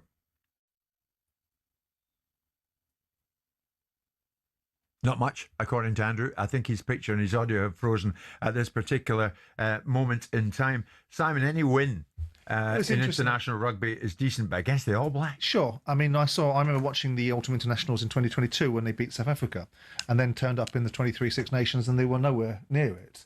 I mean, that was Borthwick's first opportunity to lay down a gauntlet, and obviously after that they did okay in the World Cup. And he's been given a bit of time, hasn't he? Because when he came in the door, there was a lot of questions. I think the initial impression of him was that it wasn't working.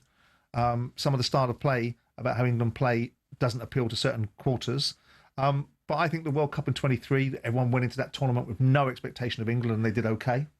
They did okay. They got beat by the South Africans in the end, didn't they? Quarterfinal, semi-final stage. I can't remember off the top of my head. Yeah. But listen, they've got good results. I mean, what you take from an Autumn International, how important that is. I guess we sat here with the All Black sporting psychologist, yes, who told us about the McGilbert, wasn't it?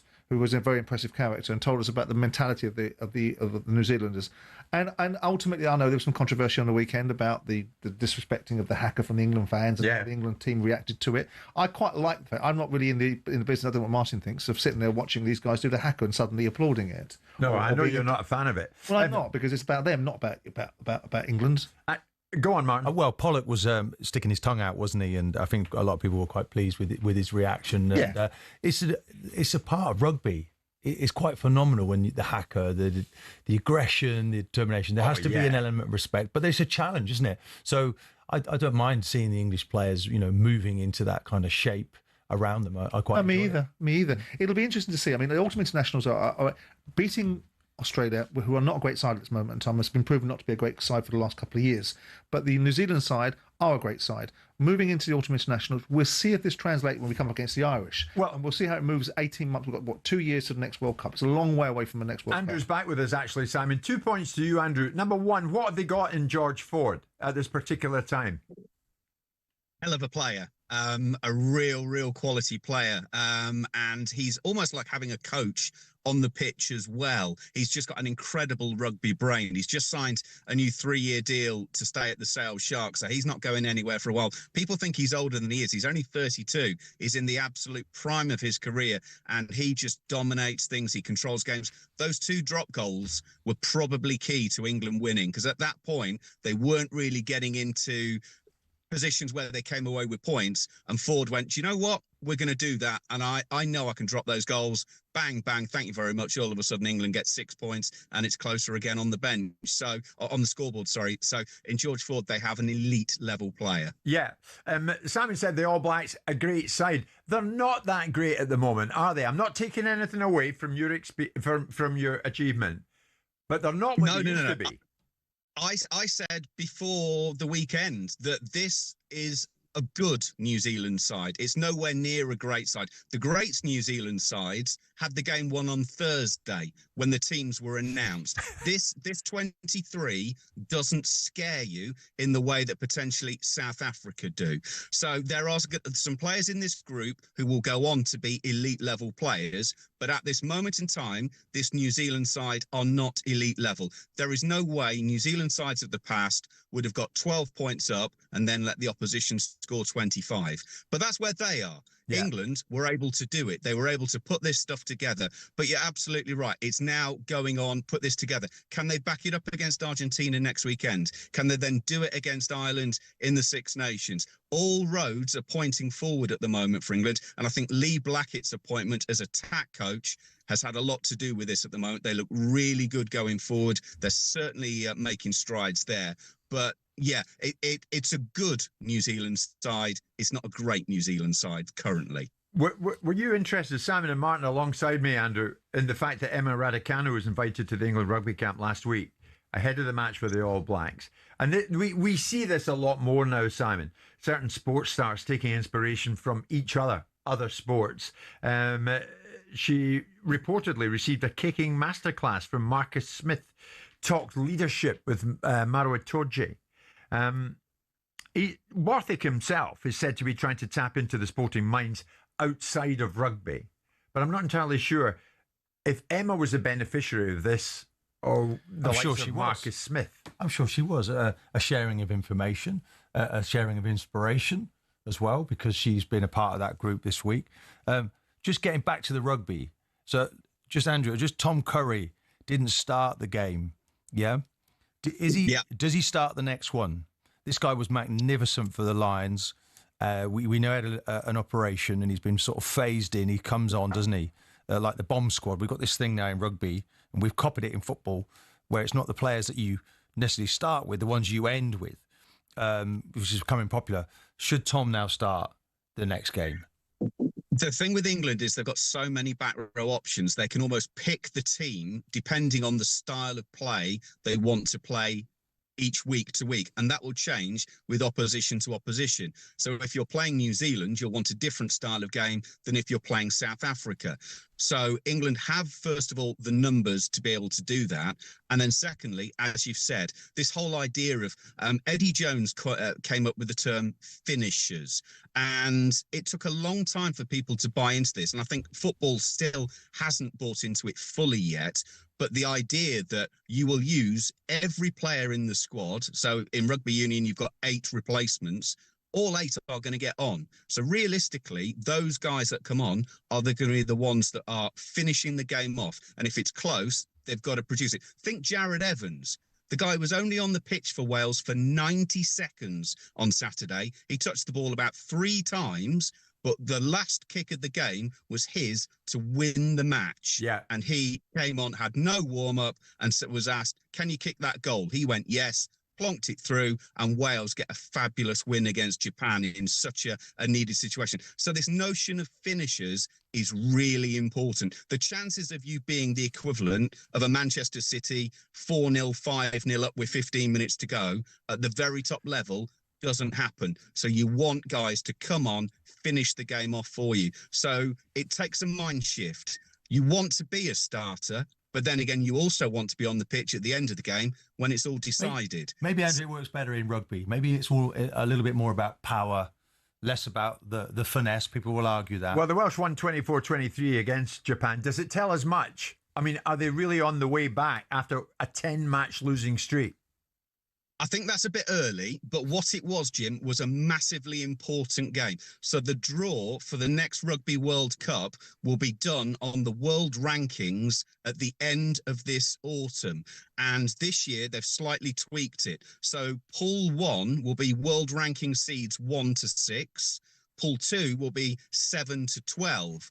Wales and Japan going into the weekend were numbers 12 and 13. If Wales had lost to Japan, they would have fallen to number 13 in the world and therefore been in the 3rd pot of seeds. Therefore, they would have had a team from Pool 1, a team from Pot 2 before they got to themselves. So it was absolutely massive for Wales. Didn't care how, didn't care if it was ugly. If it was a 3-0, they just had to win on Saturday. And for a team that hasn't won very often recently, as you've just alluded to, that was absolutely massive for them. There are still a hell of a lot of things to work on for them, but just to get that win out of that match was massive. Andrew McKenna, thank you as always, talkSPORT's rugby reporter and commentator. On that, other sportsmen going into the camps of other sportsmen, crossing from one sport to another. Yeah. Raducanu invited to the England rugby camp. Do you think there's much in that? Do you think the coach really benefits? Well, the coach must have done. I mean, we did it at Palace. We brought boxers into the environments because it's a different mentality, a different approach, a view of overcoming adversity and going through pain thresholds. I mean, Emma Raducanu doesn't feel the kind of fit that would sit in that space. She won a Grand Slam 4 years ago now, hasn't won anything since. Can't stick with the coach and almost permanently injured. So I'm not entirely sure what benefit that. Maybe she's going to pass on. But other than that, I suppose she's perfect for that. Maybe it shows her how to behave in a team environment because we're not interested. Surely the benefit is for the England rugby team rather than the benefit. Well, I'm interested. How was this? Well, no, I'm interested in Emma as well because I want her to win another major leading tournament. Up to a game against New Zealand, surely the material benefit of asking her to go in the dressing room, unless she's asked to go in there, was for the rugby players to gain something from her because they had an impending game. She was invited by England Rugby. England loose head forward Finn Baxter said the amount of pressure that she has to go under because of how successful she is definitely something we can all learn from.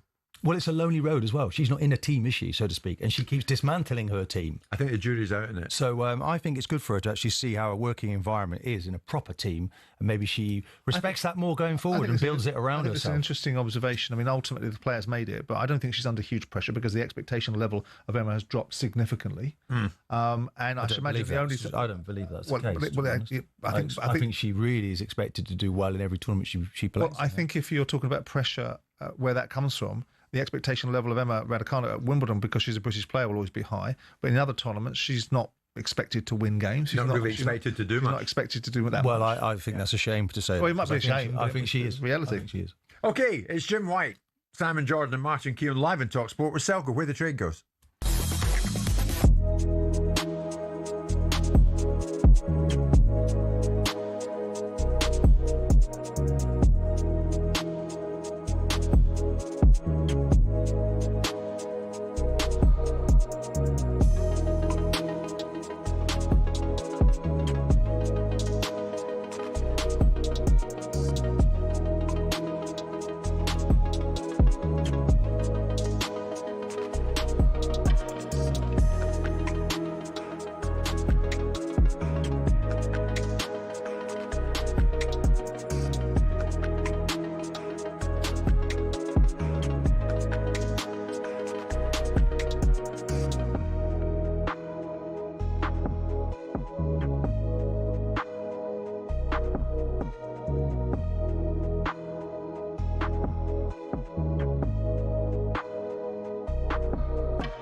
Monday morning, Jim White, well, not much left of it actually, but 8 minutes. Jim White, Simon Jordan and Martin Keown were live on talkSPORT, also live on your TV.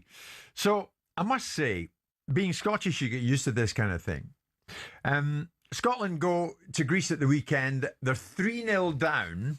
They get a couple of goals back, and of course I was glued to it. Umpteen chances, but couldn't take them. Lost the game by 3-2. But what do you know? Denmark only unexpectedly draw 2-2 with Belarus. And that has given the Scots more than just a lifeline. Because now, Scotland up against Denmark tomorrow night at Hampden Park, and a win will see them qualify for next summer's World Cup finals automatically. Anything less means it's the playoffs for Scotland. So this is, if ever there's a get-out-of-jail card, the Danes have just dealt them one. And now the Danes come to Hampden tomorrow night.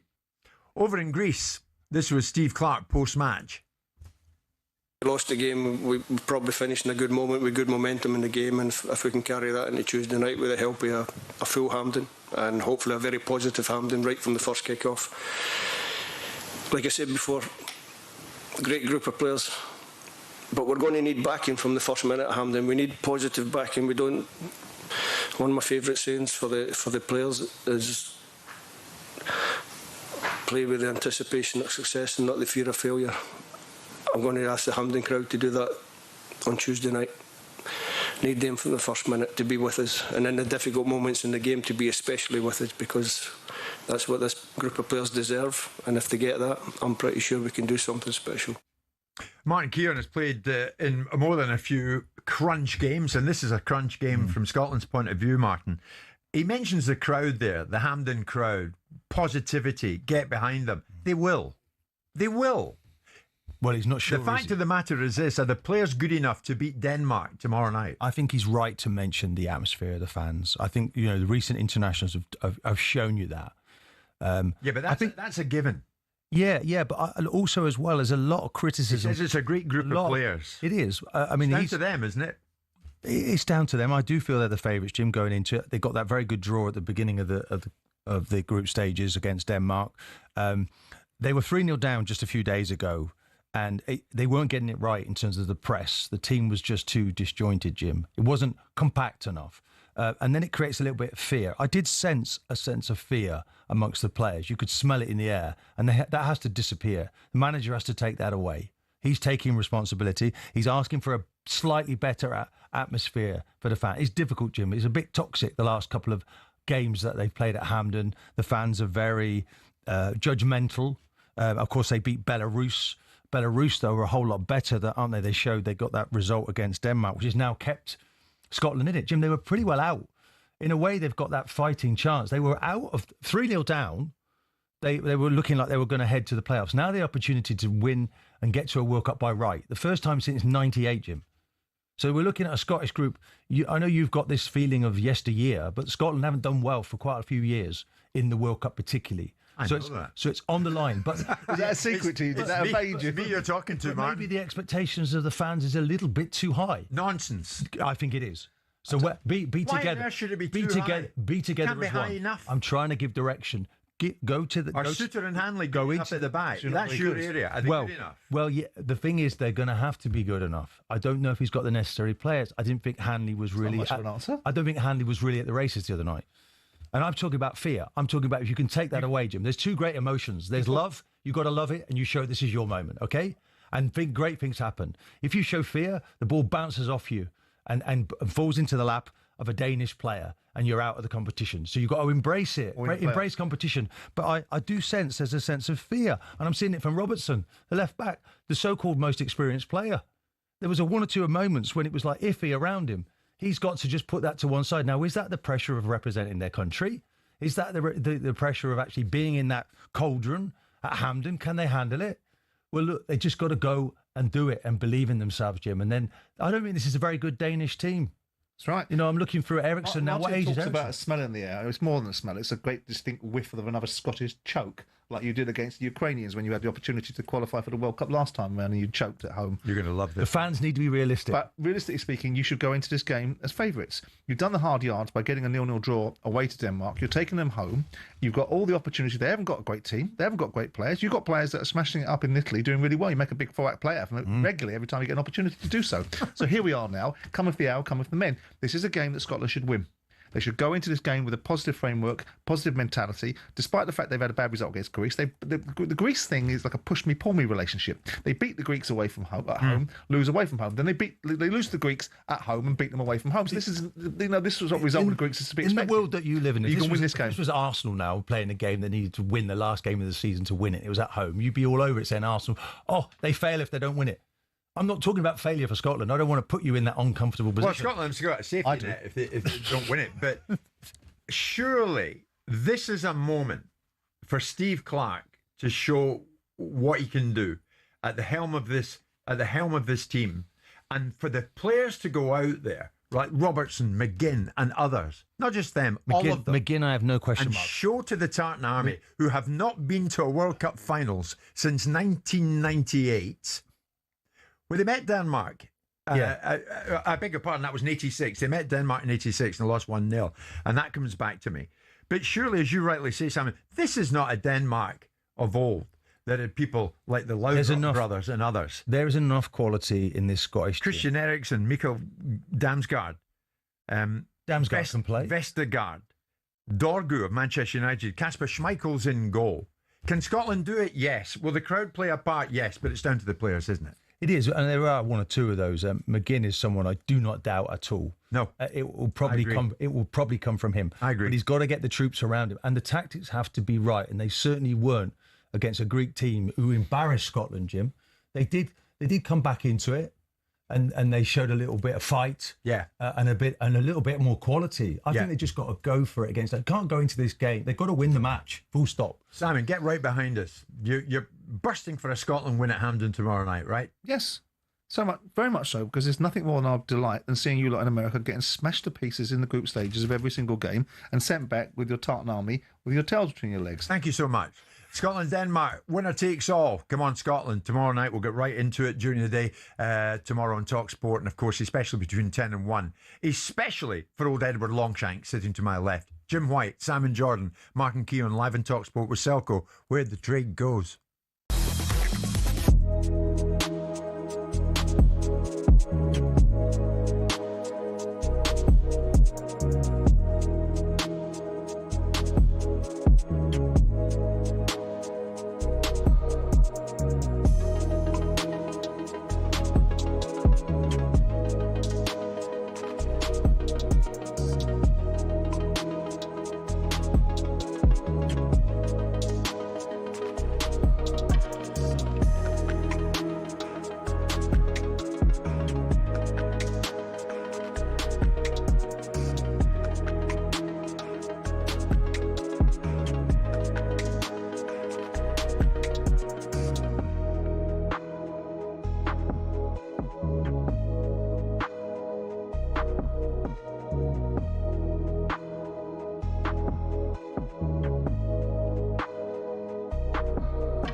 talkSPORT Sports Update, powered by the Nissan Van Range.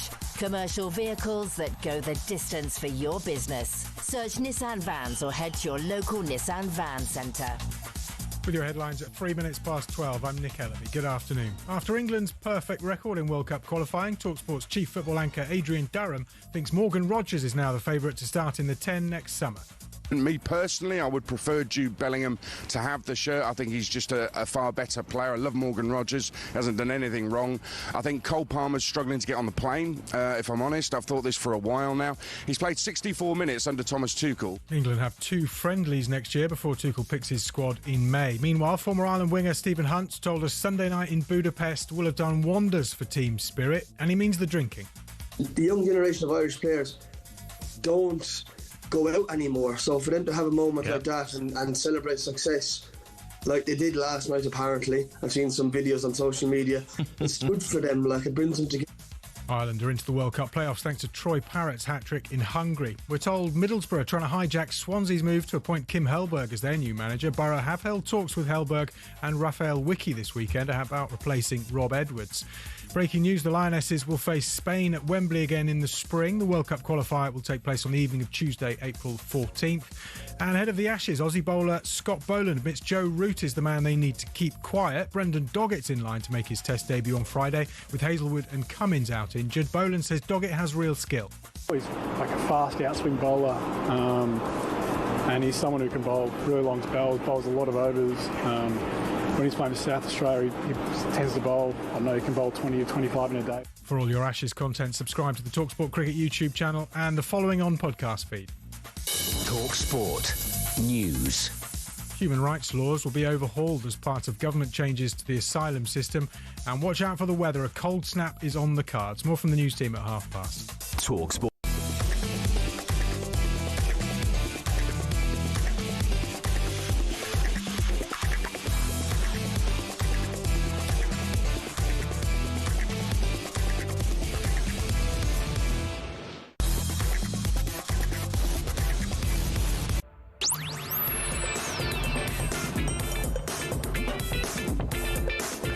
Good afternoon, it's 5 minutes past 12 noon. It's Jim White, Simon Jordan, Martin Keown, and we are live on talkSPORT. We're also coming to you live on your TV, whether it's Samsung, LG, Fire TV, Apple, Chromecast, Android, Google TV, even Prime Video. Wherever you want to watch a show, you will be able to find it. And I'm sure that's good news all round. It certainly is for us, judging by the figures we get, and we're thrilled about that. A lot to get through in this final hour. 3 of the biggest player agencies in English football have threatened the Premier League with legal action if it presses ahead with plans to introduce a controversial new salary cap.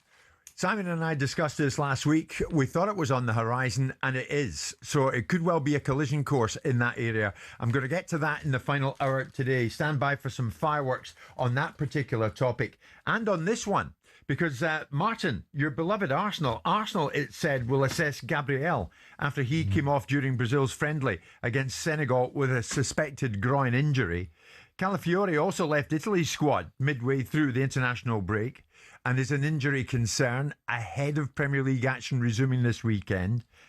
And, of course, Arsenal had been suffering with an injury overload in their front line with Gyökeres, Havertz, Odegaard, Madueke, Martinelli have all been unavailable. Are you beginning to sweat a bit with the return of domestic football this weekend? Well, it's not perfect. Hoping that Gabriel will be available, because obviously the game against Spurs is a huge game where Arsenal will go in as favourites. They won't be frightened of that, Jim. We were talking about, your reaction to Scotland, and you were saying something similar, weren't you, about Scotland, that they should embrace it. But Scotland not quite in the form Arsenal are. Arsenal have been quite magnificent so far this season, so they shouldn't fear anything, Jim. Should embrace that game. But have they got the depth and squad to cope with this? We've been seeing until recently they have. Now, this is a test for them. I certainly hope they have, because obviously they've got, players have shown and demonstrated this year that whoever's come in to fill in a gap, they've still got that desire, that mentality to go on and try and be champions. So I expect that. But what concerns me this weekend is Spurs' away form. Because Spurs at home, they're 2 different entities. At home is like 1 win in 5, and I think they've won, 4 out of 5 away from home. So they're pretty damn good away from home. Their manager's very good at slowing things down, quietening the crowd, just switch it. The keeper just puts his foot on the ball. And I've had a little look this week to see what they do away from home. Do it really well. Arsenal are going to have to go press high and really dominate the game, Jim. It's not going to be about any one player this year and injuries. It's going to be about the collective group. If someone else is injured, Mascara will have to come in and do another magnificent job, because Gabriel and Saliba are obviously the best partnership in Europe, never mind in the building. So it's not ideal, but I think Gabriel might make it. And if he does, I think Arsenal deserve that, Jim. Now, a little bit of luck. This is not going to be I can see this feeling from other clubs, other supporters. Oh, it's a relief Arsenal got another injury. Let's hope that doesn't happen this weekend and Arsenal got their full quartet of players to pick from. It wouldn't be a Monday with Martin in studio without us getting onto the topic, Simon, of player welfare. But we have to do it because it's relevant that we do it. FIFA met, Martin, with 30 players' unions at a summit in Morocco to discuss ideas on how to get behind players and how to help them at this particular time. We heard last week that FIFA are now looking at proposing a mandatory 72-hour break between matches amid player concerns about workloads in a season. Now, any change that's going to come along, Martin, will come along, but not until 2031. Number one, you would presumably get right behind such a summit as the one that took place in Morocco. But what's the point in it all if we're going to wait for another 6 years for this to be implemented? Yeah, that's a huge disappointment, isn't it? That we're going to have to wait 6 years. I mean, how many games could I have played between now and then? 360 games or so. So no, it's a step in the right direction. It's something that when we were talking about finding solutions, because I put it to Simon about using that brain power he has in a positive manner instead of a negative manner, when we used to fight in the studio. Now we're best of mates. 72 hours. 72 hours was something that I was trying to fight for. So I am pleased that will come in, but it's too late for a lot of the guys. It's 6 years away. So, I mean, maybe it's the fixture pile-up. It's the looking ahead. But hopefully one day will come in, Jim. Because I want to play in every game. If I'm still playing, I want to play in every game. And 3 days break gives me that opportunity to do so. I mean, it's no surprise, Simon, because of who was at the meeting, they would arrive at a decision like this. FIFA met with 30 players' unions. Yeah. And of course, it's going to be one-way traffic in terms of the opinion that's going to come out of it. Too much of an overload, too much workload, something's got to be done about it.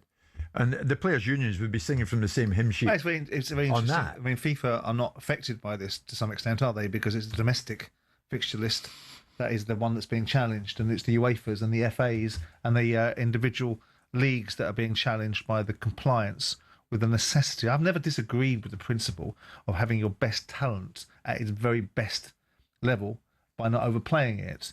But as yet, no one's been able to tell me how they're going to do it. It's very easy to say what I want. It's much more difficult to be able to tell you how you're going to do it.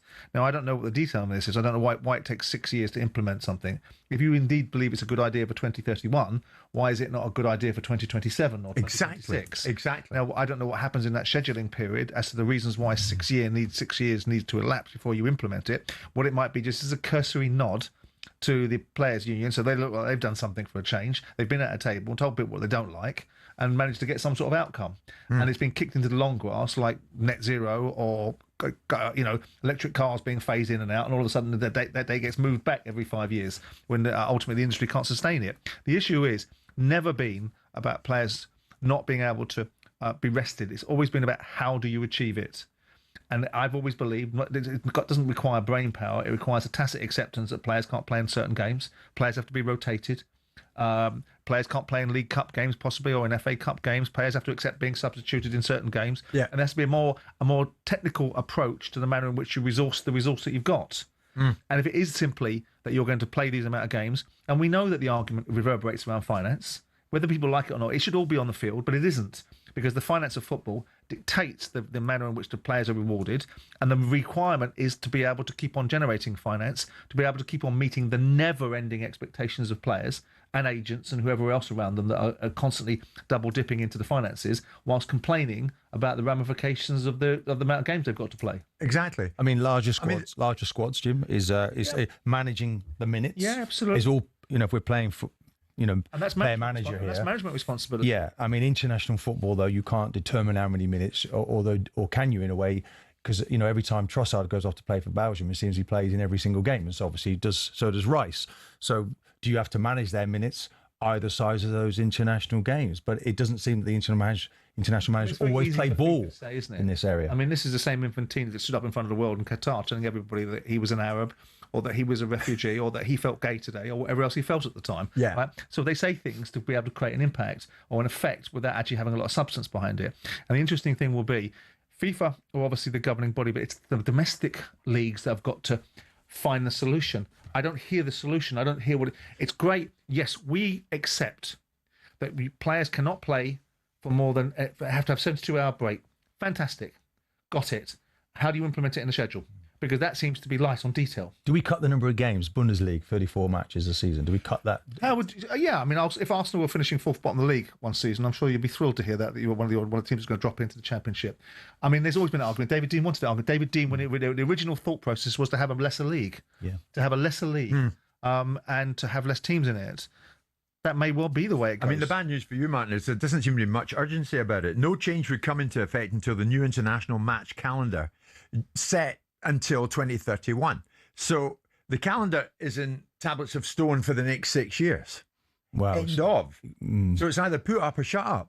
That's the alternative. Yeah, but they're making headway. Broadcast deals. It must be attached to broadcast deal plannings. I can't think of any other reason why they should take. I mean, you've got a World Cup in there in 26. You've got a World Cup in there in 2030. Yeah. Right. You've got a European Championships in there in 28. More than half a decade before this will change.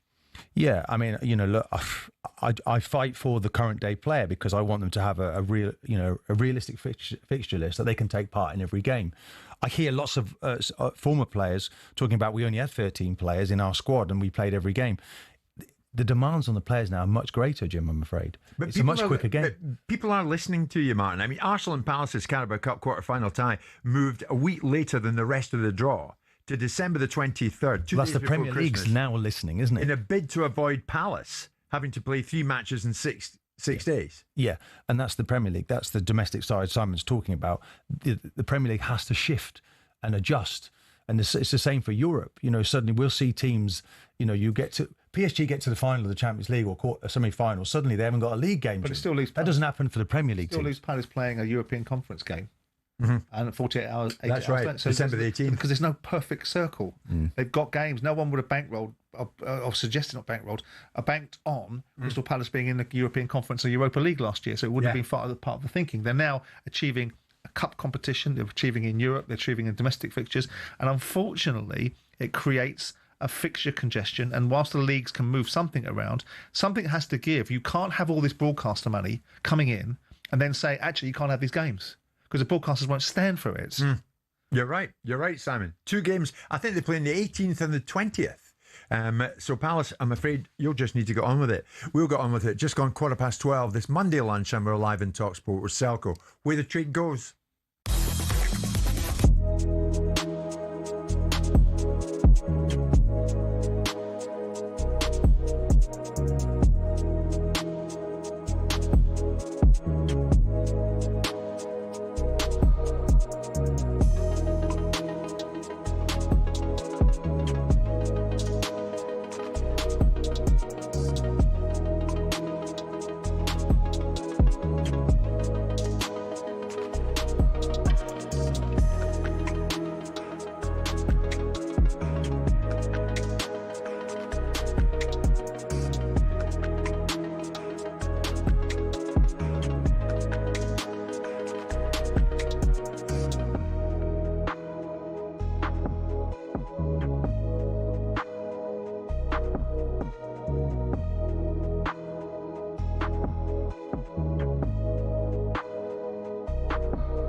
Monday lunchtime, Jim White, Simon Jordan and Martin Keown, and we are live on talkSPORT. The big fights apparently keep on coming. And one is coming our way on December the 19th, reportedly. There is strong talk this lunchtime, Mr. Jordan, that soon to be announced this very day, Anthony Joshua versus Jake Paul, scheduled for December the 19th in New York. So Jake Paul, as we say, and we're not wrong in saying it, YouTuber Jake Paul is being reported set to fight Anthony Joshua in New York on December the 19th. And that announcement, we hear, could come officially as close as this lunchtime. Yeah. What's your take on that? Well, we're talking about welfare, player welfare, and here's a situation where someone's welfare should be considered in the equation, not his financial welfare, but Jake Paul going into a fight with Anthony Joshua, to me, is absurd. I mean, Anthony Joshua is a legitimate two-time heavyweight champion of the world. He may have got destroyed by Daniel Dubois, but notwithstanding, there's nothing physically wrong with Anthony Joshua that he can't execute. Mentally, he might be in a little bit of a difficult position after the loss to Daniel Dubois.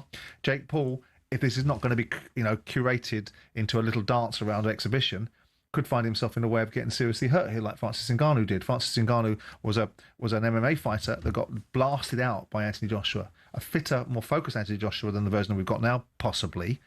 But this, to me, is everything that's wrong with boxing. It's a money play, nothing wrong. I don't begrudge Anthony Joshua getting 50 million quid for an easy night's work. That's fantastic returns. Most people would take it. But from the boxing world, Jake Paul is now a professional fighter. Whether we categorise him as a YouTuber or not, he's licensed to fight, which means that the governing body should be suggesting that this is not a fight that possibly they should be looking to sanction. Yeah. But they will, because the sanctioning fees will be enormous. Anthony Joshua will not lose his legacy like some people are suggesting, because no one will remember it in 2 or 3 years' time. If he embarrasses himself in there, they'll remember it. If he goes in and knocks him out in 30 seconds flat, or turns it into a little bit more of a sort of Jake LaMotta raging bull, holding him up for a few rounds and then knocking him out, then people will forgive it. He'll get a big bag of money, which most people in the world would take, and move on. And then we'll see if he fights anybody meaningful in the year. I mean, it is like sport has become. And what I got my head around on Saturday night was the entertainment value of Conor Benn and Chris Eubank. The fight in of itself, I could be all pious about it, but the entertainment industry is so prevalent in sport now. This is entertainment. This is going to have hundreds of millions of people watching it. Of course. And Anthony Joshua gets paid, and Jake Paul hopefully gets flattened. Simon, I know the money's there, but does ultimately boxing get damaged? Well, I think so. But I think boxing damages itself left, right and centre. But I think the reputability and the credibility of some of these boxing sanctioning bodies is poor anyway. But I think it does get damaged. Even if it's an exhibition fight, which it might well be. Well, then what's the jeopardy in that?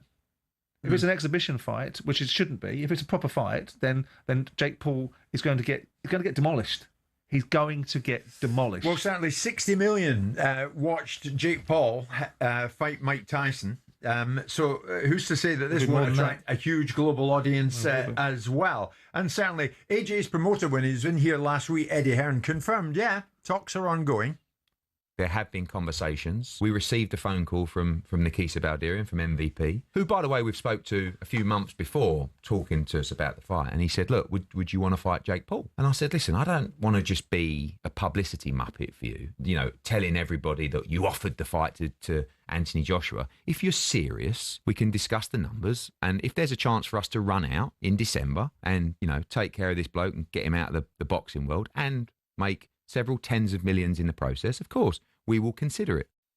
I mean, consider it they have done, because reportedly this is set to be announced sometime today, that Joshua and Paul will fight on December the 19th in New York. Be interesting to see what the boxing purists think, though, Simon, and there are many of those. Well, they won't like it, and I like to think of myself in that sort of space. in terms of having a real attitude towards what is legitimate. But I also understand the mechanics of this particular fight. This is no way a preparation for Anthony Joshua to ever come back and be a serious contender at world level, if that's what he really wants. And Eddie and I had this discussion off camera about the reality of the mechanics of this fight, how much money was in it. And I understand why they're doing it. And they'll take it all day because it's commercial. It's so much money that's potentially available on this. It'll dwarf perhaps even what they could get from the Fury fight. I know it sounds ridiculous, but because of the amount of money that will be generated via this kid's YouTube opportunity, which Jake Paul has curated for himself. But this doesn't prepare Anthony Joshua for any meaningful fights post that. And it worries me, insofar as I should be worried on behalf of Jake Paul, because he's got plenty to say for himself, that someone somewhere along the line is going to get really hurt. And you watch the fight on Saturday evening where you watch Echo Esserman get knocked out of the ring and hurt by Jack Catterall. He's a professional fighter. I don't care whether Jake Paul's a professional fighter now at a certain level. He's not even a Southern area level. He got beat by Tommy Fury. He's going to get seriously hurt if Anthony Joshua wants to turn up and do that. If Anthony Joshua wants to turn up and just make it look like an exhibition, I don't know what that helps Anthony Joshua do besides get a big paycheck. If that's all he needs and that's all he wants, given the fact that he's been demolished by Daniel Dubois in his most recent fight, I thought Anthony was built of sterner stuff than that. But many people just want to see Joshua back in a ring, Simon. But they want to see him fight again. Well, they want to. No, they don't. They want to see him fight a legitimate fighter. They want to see if Anthony Joshua is now done. They want to see if Anthony Joshua being destroyed by Daniel Dubois is the end of the golden boy journey that apparently rebooted British boxing. I don't think it did. I think he was a major figure. I don't think he just rebooted British boxing. I think that's a heavy crown for him to have to wear. But he is a phenomenon. When you watch Anthony Joshua go into a fight, the atmosphere goes up 20 notches. So that's the expectation he has to carry around. Going against Jake Paul, the only expectation he has is I can't embarrass myself. And I think he's got to be potentially, strapped to a chair with one arm behind his back to get anything. Honestly? Yeah, I think Jake Paul cannot fight Anthony Joshua and have a meaningful outcome. But Anthony Joshua was a shadow of his former self against, albeit, Daniel Dubois. Well, he wasn't. He got knocked out trying to win the fight. I mean, he got caught early in the fight by Daniel Dubois, who can hit very hard. His mistake was to fight in the way that he did. But Anthony Joshua, irrespective of the fact he got blasted around the ring, took that punishment from one of the biggest punchers in the heavyweight division and got Daniel Dubois going and tried to knock Daniel Dubois and got knocked out himself in doing so. Jake Paul it'll be like something out of a Tom and Jerry cartoon. It'll be something like the Roadrunner. He'll get knocked out of the ring if he tries to engage. Let's hope something dreadful doesn't happen, Jim, to stop these sort of fast fights that we're seeing, because it's not a proper fight, is it? This guy's a professional. Joshua. He's licensed, and the boxing, if it shouldn't be up for rumination. It should be the boxing world itself goes, now, they were going to put Jake Paul, who's about 180, 185, in with Tank Davis, who's 135. I mean, Tank Davis is a world-level fighter, more than a world-level fighter. He's an elite world-level fighter. But he's 50 pounds, 60 pounds lighter than Jake Paul. I mean, that's wrong in and of itself. Now you're going to put him in against one of the hardest-hitting heavyweights in the last generation of boxers, against Sideshow Bob and his bank balance. Well, we'll see if Anthony Joshua versus Sideshow Bob is announced indeed. New York, December 19. In the meantime, we're coming up to 12:30 this Monday lunchtime.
Gabiag Bonlahor reckons headline writers are getting on Jude Bellingham's back way too much.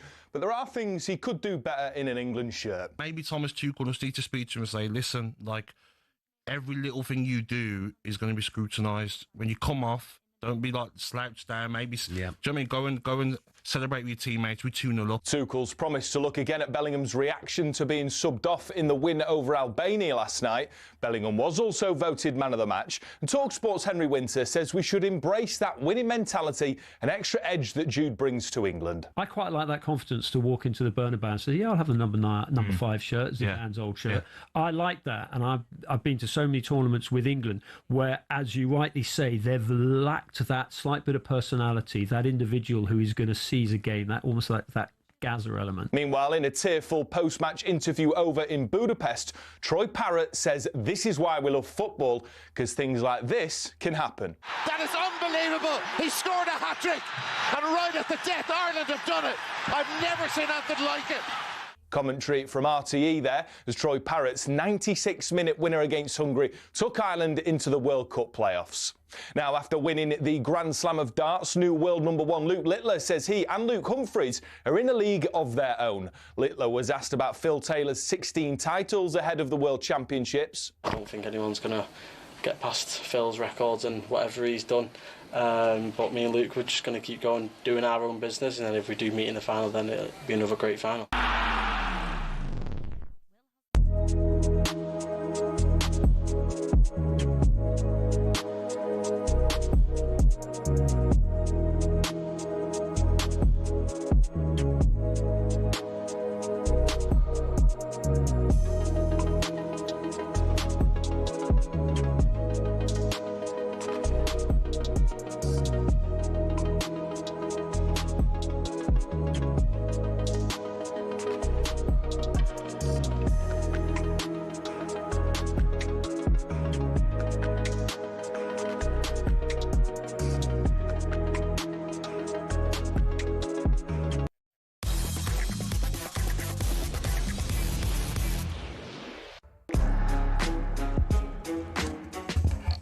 It is Monday lunchtime. It's Jim White, Simon Jordan, Martin Keown. We're live in talkSPORT. We're on your telly as well. We are everywhere and we're delighted to be so. talkSPORT's chief football correspondent is Alex Crook and he joins us live this lunchtime.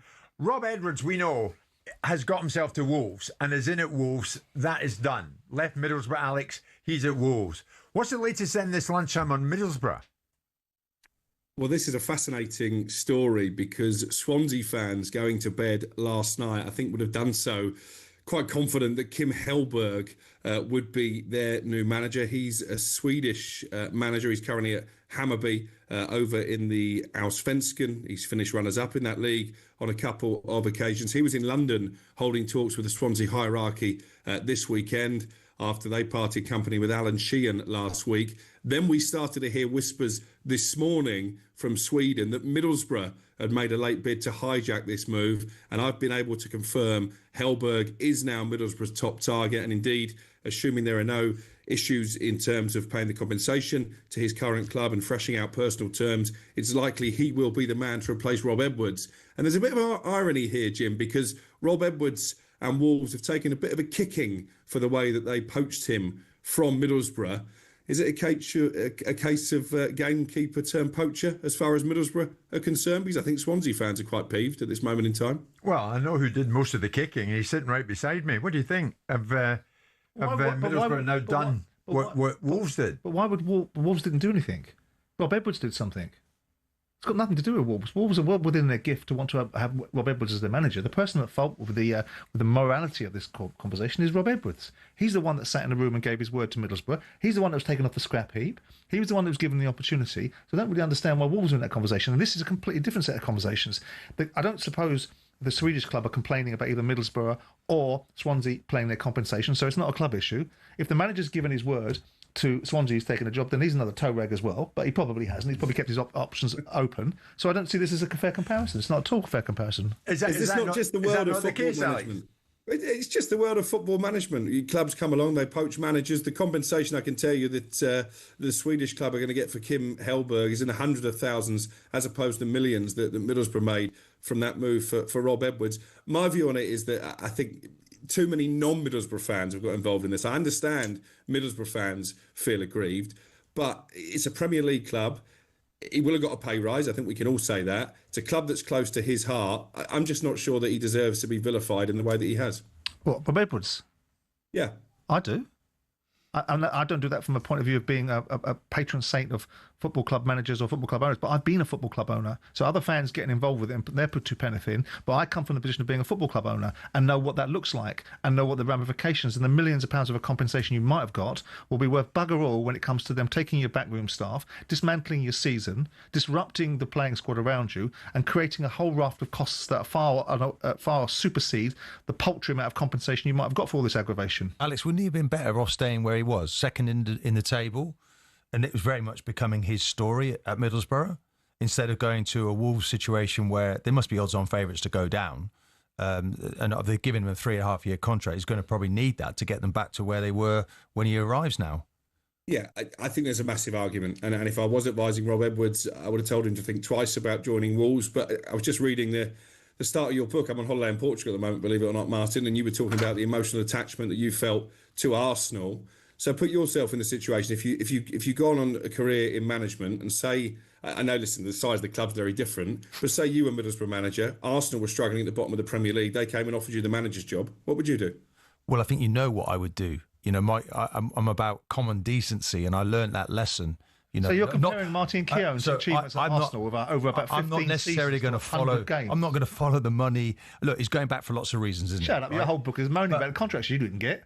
Well, yeah, but that was a point of principle. I read your book. That was a point of principle, which I stood up. I had to stand up to the great Arsenal Football Club and not be taking the mickey out of any longer. So I went on my travels and came back, and it was a great success when I went back. So it proves that you can go back and be successful. Let's just get this right, Alex. You take a break, you go out to Portugal to get away from all the football talk of the moment, and you bury your nose in Keown's book.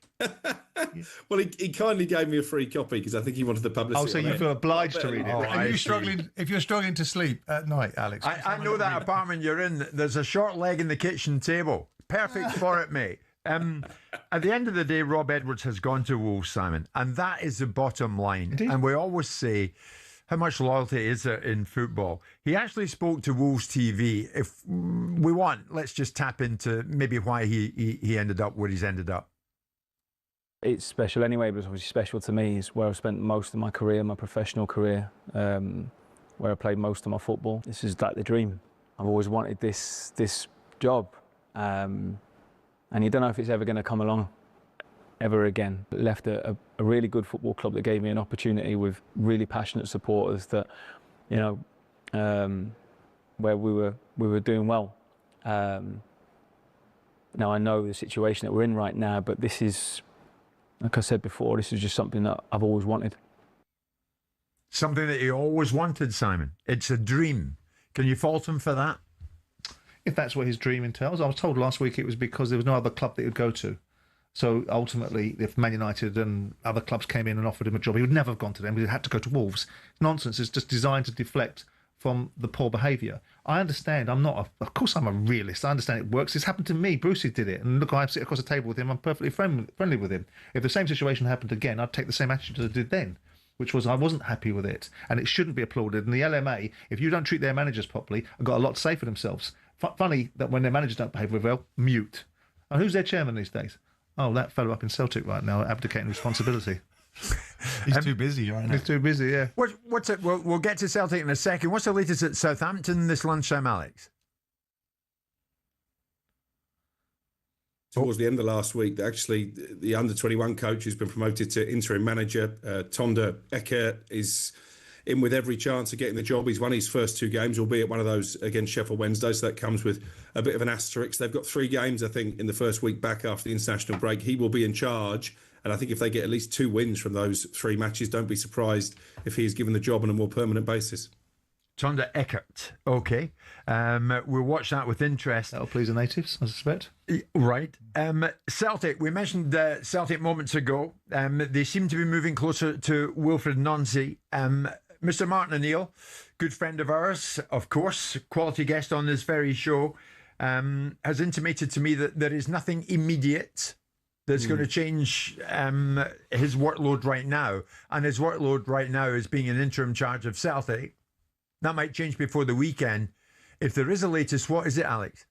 Yeah, they've got a bit of time on their side, haven't they, because of this international break. And obviously Martin has made a positive impact since getting in there. He's got them into a cup final. He's cut the gap at the top of the table as well. So again, I don't think they're in panic mode. But yeah, Wilfred Nancy does seem to be the man they want to replace Brendan Rodgers. He's currently over in the MLS with Columbus Crew. My understanding is there were talks between him and his board of directors over the weekend. I think there will be compensation that Celtic need to pay, but it wouldn't surprise me if this one does start to ramp up. It's a gamble, isn't it? You know, he's done well in America. I mentioned he won the MLS Cup over there, the first black manager to do so. But it's a whole different ball game taking on a club of the size of Celtic. So if he does get the job, I'll be fascinated to see how this works out. What does he need to have in his personal, emotional armoury at this stage, Martin, to go into Celtic post Brendan Rodgers? Well, I'm to be honest, that hasn't happened yet. I mean, I would stick with the status quo with Martin there. What, you wouldn't go for this fella? I wouldn't be rushing into it because of what he's done domestically since he's took charge. I don't think there's too much wrong. I think that though I would wait longer. I'm looking forward to the 7th of December when Celtic play Hearts, and there's a really good opportunity there to win a really important game, and there's a momentum factor here. I wouldn't want to lose that with Martin in charge. So it's a difficult decision. I know they want to look long term, and a lot will go with Martin. But I think they should stick with him, Jim. I think he's done, not just because it means I'm on this show every Monday. I was going to be on it anyway. According to Simon, but no, it's good to see Simon. If you're down, it's good to see him back in a job. Well, look, I can't imagine there's too many barriers to entry. The MLS season is finished, so there's no situations like you had with Kevin Muscat at Rangers that he wants to finish a job that's there, right? So if you fancy him, then you'd go get him. There must be some degree of reservation. I don't think you can take, with all due respect, I'm not with the idea that he's the first black manager to win the MLS is fantastic for that. But if you think that's a blueprint that needs to be followed into Celtic, the fact of the matter is, can he manage? And if he can manage, can he translate what is a really poor standard? I don't care how many times people want to say it isn't. I've been over there and I've watched the games. The MLS is poor. It's a mile off. Here, is it? No, it doesn't. Well, there was the games. The actual jeopardy of the season lasts longer because there's more meaningful games. But the actual fact there's no relegation. Yeah, I take that point. But the actual quality of football is miles off. And if you think that's going to translate, we've seen American managers come over here previously. How did they go? How did Jesse Marsh go? I know he's part of the RB project, but how did he go? How did Bob Bradley go when he was at Swansea? I know these are bad examples, but you look at it and go, well, I think Celtic could do worse than staying with Martin. If I was at Celtic, I'd be looking now and working my way towards the new year, into the January window, looking around, making sure that every aspect of my appointment met every single expectation and every KPI that I wanted to put on it were absolutely detailed. But I wouldn't be racing. What's the point of a race? You've got a guy that's in there. He's doing all right. The team's winning games. What's the hurry? Okay, Martin O'Neill in charge until he's told that he's not. Alex Crook, enjoy it. How long are you out there for, Alex? A couple of days yet, or you're back with us sooner than later? Back on Thursday, ready for the show on Friday, so hopefully I'll get through Martin's book by then. Oh, yeah. Okay, you'll be through it by lunchtime today. It's 1:45.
Now get ready to kick off 2026 in style. talkSPORT and our mates at Virgin Atlantic are giving you the chance to win a trip for two to Las Vegas. You'll kick things off in style with exclusive access to the Virgin Atlantic Clubhouse at Heathrow, then fly in upper class comfort with lie flat beds and premier service all the way to Vegas. I'm just thinking about how you and I went to Qatar. Once you'll touch down, you'll check into a spa villa for 4 nights. Cheer from the stands as Las Vegas Raiders take on the Kansas City Chiefs, and we're throwing in $5,000 in cash for you to play with while you're there. So it's a great way to start the year, is it not? You'll be there from January the 2nd to the 7th, because this could be the greatest start to any new year that you have ever had. Good luck to you. 21 plus, UK excluding Northern Ireland. For a chance to win, text WIN to 83338. Text at £2 plus standard network rates. Bill payer's permission required. Or call 03434239761. Calls are charged at standard rate. All entries must be received by the 28th of November at 4 p.m. This is a network promotion. Run across talkSPORT, Virgin Radio UK and Talk. Full terms and conditions at talksport.com. And while you're in Las Vegas, we'll be back here trying to pick over the bones of this, because we'll know by then. Let me explain. Three of the biggest player agencies in English football have threatened the Premier League with legal action if it presses ahead with plans to introduce a controversial new salary cap. Indeed, the Premier League clubs are to vote at a shareholders' meeting on Friday, this Friday, on new financial proposals to replace PSR. So how are they going to replace it? Top flight clubs are expected to vote at this meeting on Friday on the proposals that include squad cost ratio rules and anchoring, the latter of which would limit spending to 5 times the amount paid by the Premier League in prize money and broadcast revenue to the bottom club. So based on, and we always use this as an example, based on the 23-24 season, Sheffield United occupied 20th place and they received £109.5 million. So that would be £550 million. So Simon, it would seem that if the players don't bring down the vote on the Premier League's financial rules, the agents just might. Well, let's see if they've got a point of law. I mean, I don't agree with the anchoring principle. I do agree with salary caps because I think the game needs to look at itself carefully. And some of the challenges that I think the game needs a massive rethink about the whole structure of it, to be honest. But there is a thought process, and you hear the independent regulators starting to ruminate about it, because I said it to him. And with due respect to me, I say some useful things every now and again, and he's adopted it in his shtick, which is basically that Comcast may not, Sky, be continuing to pay the same sort of broadcasting revenues for domestic rights, because the market isn't going to wear it. The market is not wearing the price point of football in this country anymore. Consumers are not paying it. They're fed up with it. Piracy's through the ceiling. Sky's broadcasting numbers are through the floor. And with that in mind, that means they won't be paying the same sort of broadcast revenues into football, which means that salaries of players are going to come under threat. So he has to be very careful how he manages this industry as a regulator. And football itself needs to be very careful how it regulates itself in terms of the finances that are available. Because what do you want? Do you want football clubs to be unsustainable? Is this what the unions want?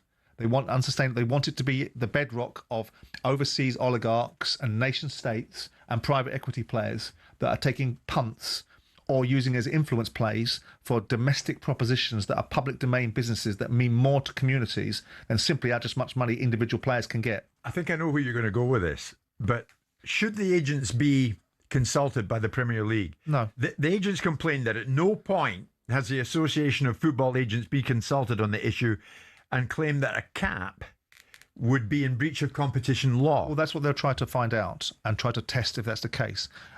First of all, what do agents pay to be involved in football? Do they pay anything? No, they don't. They get free entry. They should actually pay to be involved in football, quite frankly. I would suspect the main concern that they have is about their own fees, because if you can cap the players, you can damn well do the same to them.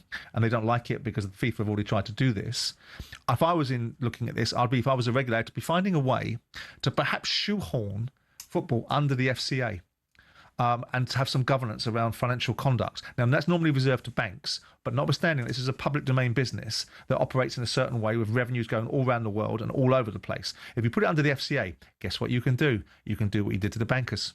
Because the bankers weren't able to take anybody to court, were they? When they had their bonuses suspended and their bonuses capped, The reasons why they might be able to get around the argument right now, and the agents put their 2 pence in, who have no right to be at the table because they bring nothing to it. They take everything out of the industry, put nothing into it. If you were asking the agents to be, they might get taxed in the exchequer and pay their pound. They probably don't even do that often. They probably offshore it somewhere else and find some effective way of avoiding paying tax in the UK through UK distribution deals. The fact is, they have no right to be at the table. They represent their players. If they want to have a debate with their players, now the players themselves, to some extent, how are they going to be penalised here? By controlling costs in football clubs, it benefits the long-term future of football. And by the way, it already exists because UEFA have already deployed regulation around the European clubs that go into European competition have to meet a threshold, which is 70% of their turnover, can't be gone beyond player in terms of player wages, depreciation, amortisation and transfer fees. So if it doesn't affect the players, why are the PFA already threatening to launch legal action on behalf of its members? Because they were talking about this, the argument that was made the other day by their absentee chief executive that doesn't have the balls to come in and debate it with someone that will actually push back against his argument, is that it has a trickle down effect. If you start affecting the Premier League, you'll start affecting further down the pyramid. They didn't mind that when the trickle down economics of the Premier League meant that the Championship, League One and League Two clubs had to pay wages associated with players in the Premier League because that was a drip down effect. They only don't like it when it actually has an effect where people are starting to control costs and start to say this industry does need to get some degree of control over its costs. Now, salary caps don't mean that your very best players can't get paid the very best wages. And this argument that it'll be disadvantaged against the Bundesliga or disadvantaged against... Oh, shut up. The turnover of the Premier League is massively bigger than it is. So even if you anchored it against this principle of anchoring, which I don't agree with, it's still massively bigger than these runt leagues around the world commercially are getting in terms of the Serie Simon, A. is it not anchored against the lowest team in the league? Well, it's still 550 million quid. Go find any of the Serie A or La Liga clubs that can get that kind of broadcast revenue at 110 million as an average per club. Go find them. But the monies that the Barcelona and Real Madrid would vastly dwarf. That's 2 clubs in a league. They're not the entire league. But 2 clubs that the top clubs in the Champions League. But isn't it ironic? La Liga are the ones that have stuck. Javier Tebas has stuck cost controls on Barcelona and Real Madrid. They've had it done to them. Well, their turnover is close to £1 billion a year now, isn't it? Fine. But we're talking how about... do we compete with that if we're going to anchor our teams to... The vote's on Friday, Simon. How will they vote? I think they'll vote against it. Because I don't think they'll vote against it. I don't think they'll get the quorum. I think there'll be 6 clubs in there that stop it because they have a vested interest in ensuring that they can continue to do as they want and keep themselves at the top table. But it shouldn't be because the agents and the PFA, who are just a disgraceful organisation as far as I'm concerned, have no value besides taking money out of football. Who knows, maybe before Friday we may hear from Maheta Malango, please, of the PFA. The invitation's there, Maheta. Anytime you want to join us this week between 10 and 1, the doors are wide open for you. And we mean that. We'll even have you on Zoom, on the phone, on anything. Martin Keown, we want to thank you very much indeed for being your usual invincible self. Have a good afternoon, Jim. Simon, tomorrow at 10. We're coming up to 1 o'clock this Monday lunchtime.